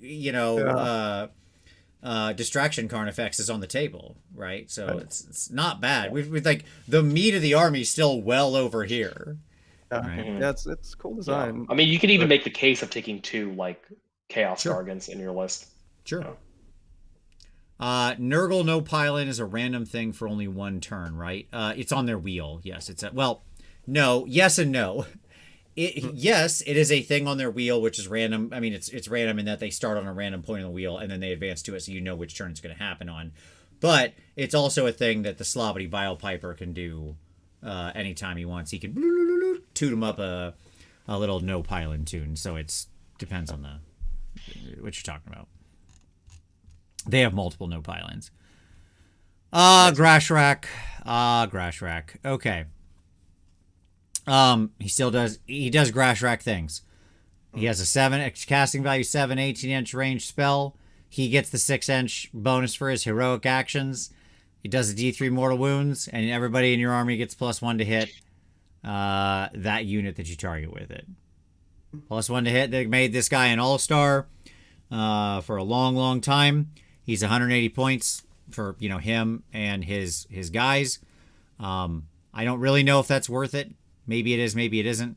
The fact that I can get 2 regular Bray Shamans almost for this guy's points, like almost, not exactly, but almost, it makes me a little sus. He's also automatically locked to All Herd. Again, I suppose it depends on what you're playing, but he's not bad. I mean, +1 to hit in an army of a lot of 4-up dudes. It's not bad. I'm not gonna kick it out of bed for eating crackers. Matt, what do you think on Grashrak and his boys? He has a little less value in the Galatian Champion season, but when we get out of Galatian Champions, his value goes up. I love him in the last book, and I still love him now because he only went up about like maybe 20-ish points, because Savage Bolt is such an insane spell to have it. And also, I think he's priced the way he is because you just do your Rituals of Ruin on your bodyguard guys. Yeah, sure. Oh, absolutely. Those guys are eating it. Yeah. So he's good. It's just not the season for him. But I think after the season, I'll be putting him back in lists. Yeah. Very nice. Alrighty. Tuskor Chariots and Centaurs. So Tuskor Chariots lost their built-in reroll to charge. And they do mortal wounds on the charge. They do more if it's a big unit. And they make some attacks. It's a perfectly fine chariot. It's what you think it is. It's 95 points, which is like, okay. Pretty cheap for this ancient and extremely ugly model that is probably still made of metal. 5-up impact? Well, yes, but it can be 4-up if they have a wounds characteristic of 1 or 2. Or 2, okay. Yeah. Okay. Yeah. So maybe that could, do you think that could contribute to any meaningful combo damage mortal wound chip plays? Running some chariots? Yeah. Yeah. In some of my lists, I'm actually running 2 chariots or maybe even 3 because let's say you put a unit of 6 or 9 Bulgors in ambush. You take the general trait for being able to deploy a unit within 7 inches rather than 9. And then let's say you want to get into the juice. You have these Tuskor chariots charge into a screen. They blow up the screen, most likely. Bulgors charge. If there's any screen left, they blow them up, and then the Bulgors pile in, and you get to whack whatever's behind the screen. Or let's say if you're fighting like a Gargant or something, you just have Beast of Chaos not usually used to have this many mortal wounds, but now we have so many ways to apply mortal wounds where it's just like if you charge several Tuskor chariots in and Bulgors in, yeah, it does a lot. Like I definitely like comboing those 2 units together. Yeah. And again, they are cheap as chips. It's 95 points. I mean, it's 7 wounds for save. It's good value. Yeah. Yeah. Very cool. Okay. So. This book's kind of fascinating me, just in terms of like the design signature I'm feeling with. You've got just all these little units that you can potentially add in. These various little pieces, these tech pieces, and creating synergies. It's so different. As I said, the list building with this is wild, man. I was just playing around with some lists myself, and like it's crazy. You just like dropping in all these different components. Like how much do I want to lean on this aspect? How much do I want to lean on this aspect, and so on. Centaur. Super cool paint job on the picture on the Centaur, by the way. 14-inch move, 2 wounds, 4-up save. They've got their little spears, and they're drunk. So there you go. It's just fun. First 2 wounds or mortal wounds caused to this unit in the combat phase are negated. In addition, if a model in this unit would flee as a result of a failed battle shock test, you can roll a die on a 2-up. It doesn't flee because they're drunk. And they're unruly hooligans. Add 1 to the attacks characteristic of these as melee weapons while it's wholly within 9 inches of any objectives that you do not control. Their attack profile is fine. It's certainly not bad. It's, it is what it is. It's two attacks on 3s and 3s, neg 1/1.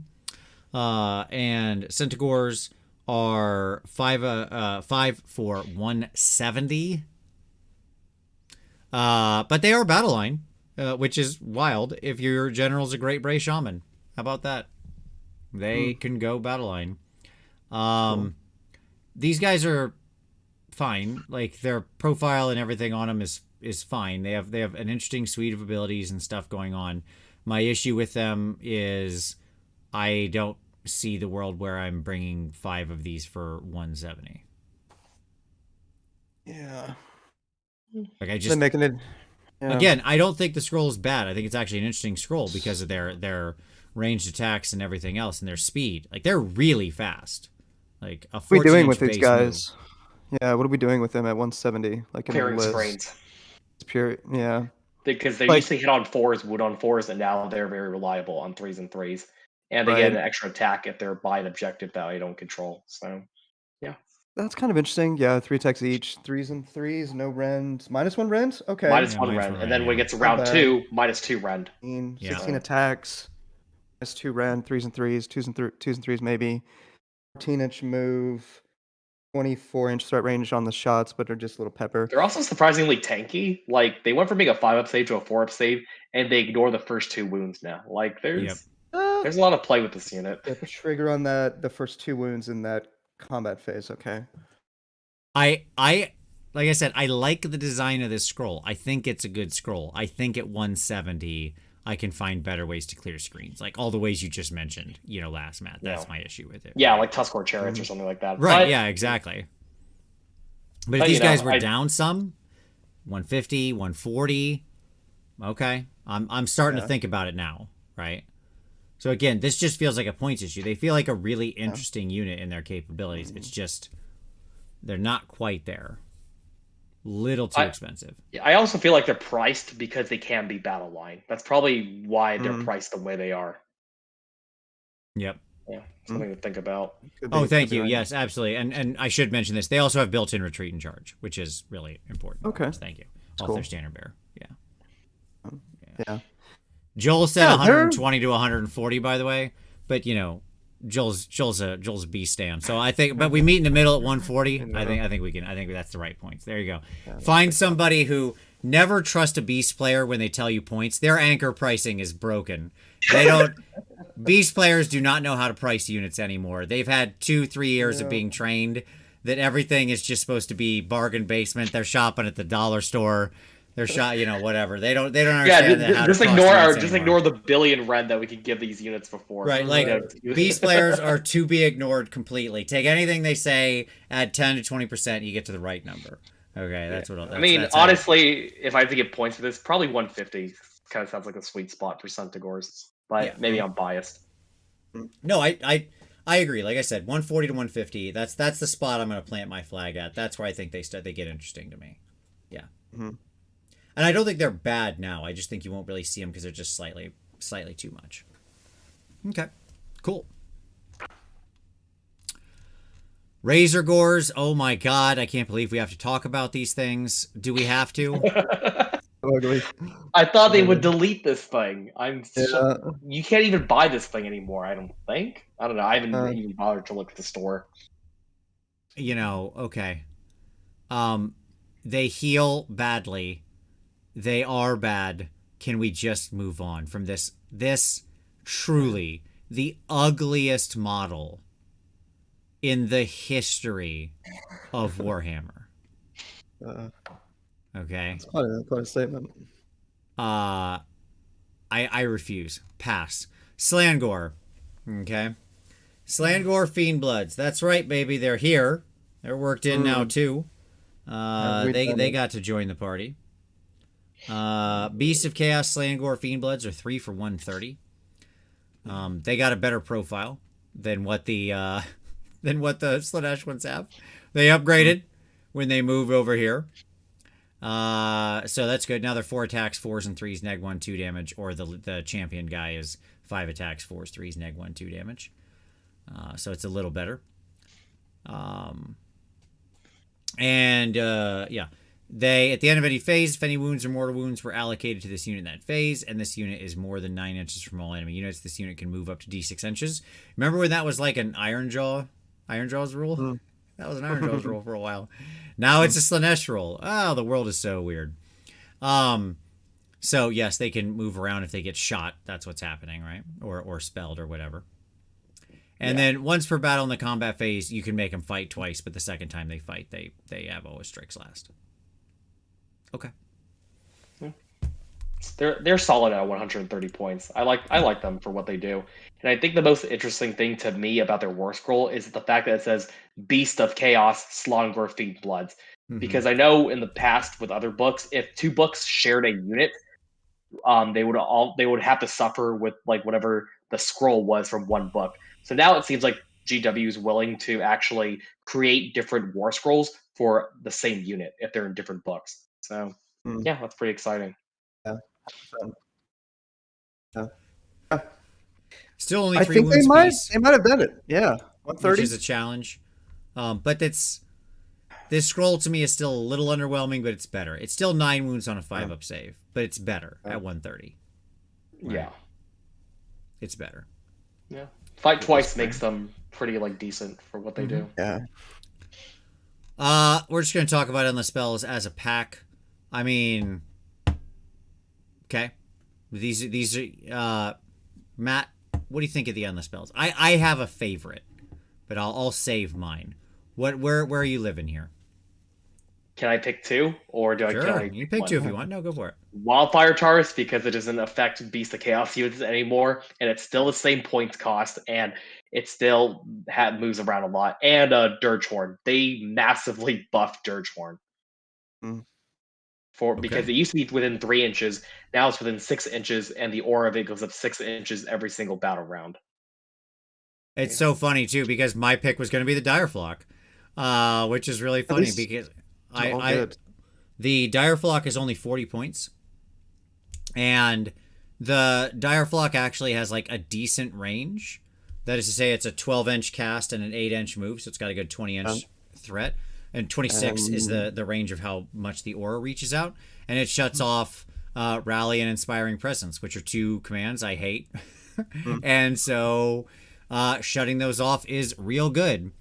And they also can just stop other commands as well on a 5-up. So each time, within 6 with such an amazing threat range. It's great. Definitely a more balanced than the cockatrice. That's for sure. Yeah, all day. And also, I will say I do like the Ravenwing Dire Flock for one thing, because it's so cheap to cast. If you're running a Cygor and he's being wounded, you just eat your own endless spell. Sure. With the Cygor.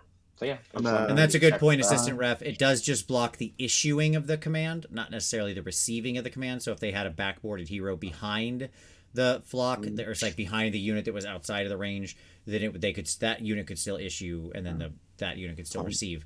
But just make sure that doesn't happen. I mean, when you've got a 26-inch threat range, you can often get this thing into a position where you can just shut off a unit's ability to rally. Often Inspiring Presence or Rally. For the Dirtshorn, when this endless spell is set up, its range is 6. Start of each subsequent battle round, its range is increased by 6. Subtract 1 from wound rolls. Attacks made by units within range of any endless spells with this ability. No effect on beast. Yeah, man, that's amazing. Yeah, minus 1 of wound is insane. Yeah. I think they got 3, and that Dirtshorn's only 30 points too. I mean, again, just cheap as chips. Yeah. 40 on the Dire Flock. And we already talked about the Herdstone. It does the rend thing, and it's impassable. So that's what it does now. And I don't know if we said it. Yeah, the Taurus.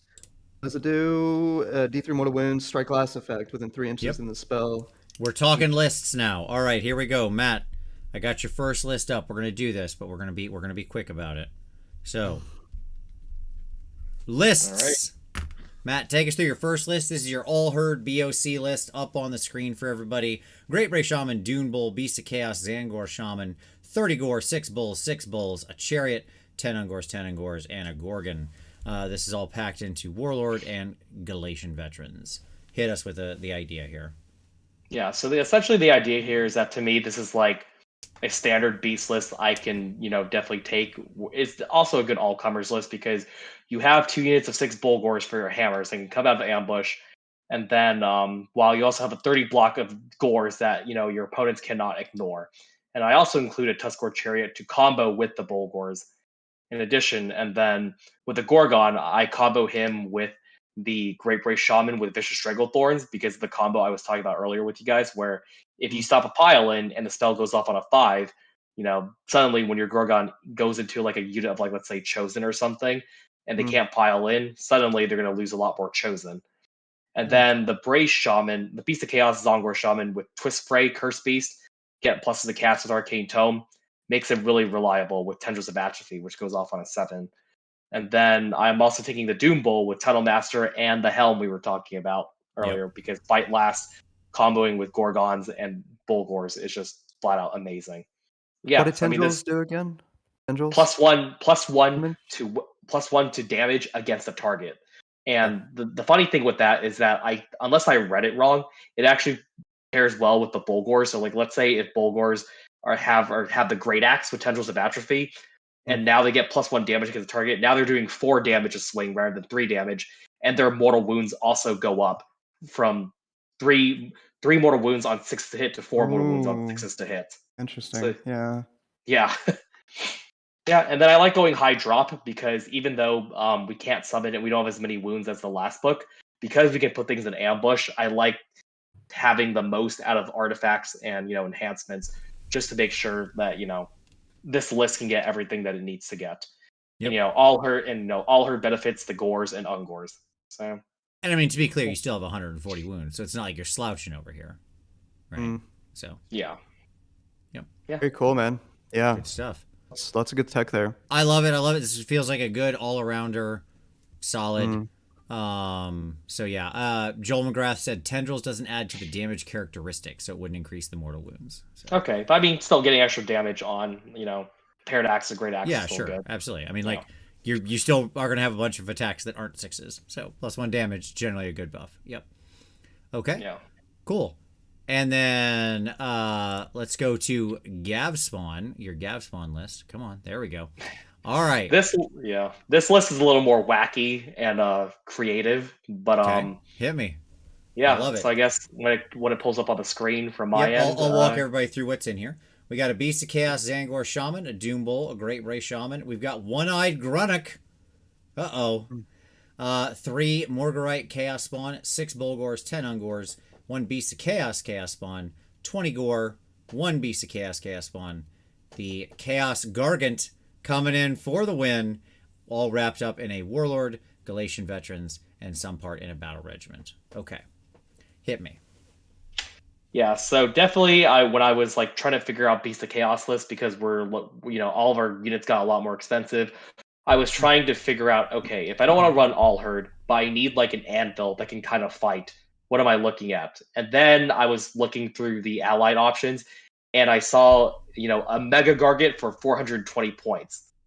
In the Sons of Behemoth book, all their Gargants, the cheapest price is 480. This is 420 for a Mega Gargant that can issue itself commands and be on a 4-up and it's 35 wounds. And also, the tech with him is that when he fights, he generates a -1 to hit aura, I believe, within 6 inches around him. So he has that debuff. So also, I have the spawn also follow him, the Morgarite Chaos spawn, for also -1 to attacks if they're within an inch. So because of how fast the Chaos spawn move, and I take Slake Fray Reveler, the Chaos spawn are moving 13 inches plus a run, so they can keep up with the Gargant who's running 10. So I let him just sit there with some of the spawn while he fights. He's suddenly -1 to hit, and then he's -1 to attacks with 2 or 3 spawns sitting around him. And in addition, I also have a baby Gargant because I also wanted to play Sons of Behemoth in Sure. Beast for a little bit. You combo him with -1 to save with that Gargant with his son. Basically, he looks at an opponent. He's like, don't talk to me or my son ever again. Oh, that's so good. Yeah, So good. suddenly, the problem with Gargants in the recent book is all their Ren went down, so they're only Ren 2. Yeah. Baby Gargant makes them Ren 3. That's a great idea. I love that. Yeah, so essentially this list revolves around debuffing and just buffing the Mega Gargant while everything else plays for, points and wounds. 20 Gores is still good because they have a 5-up rally.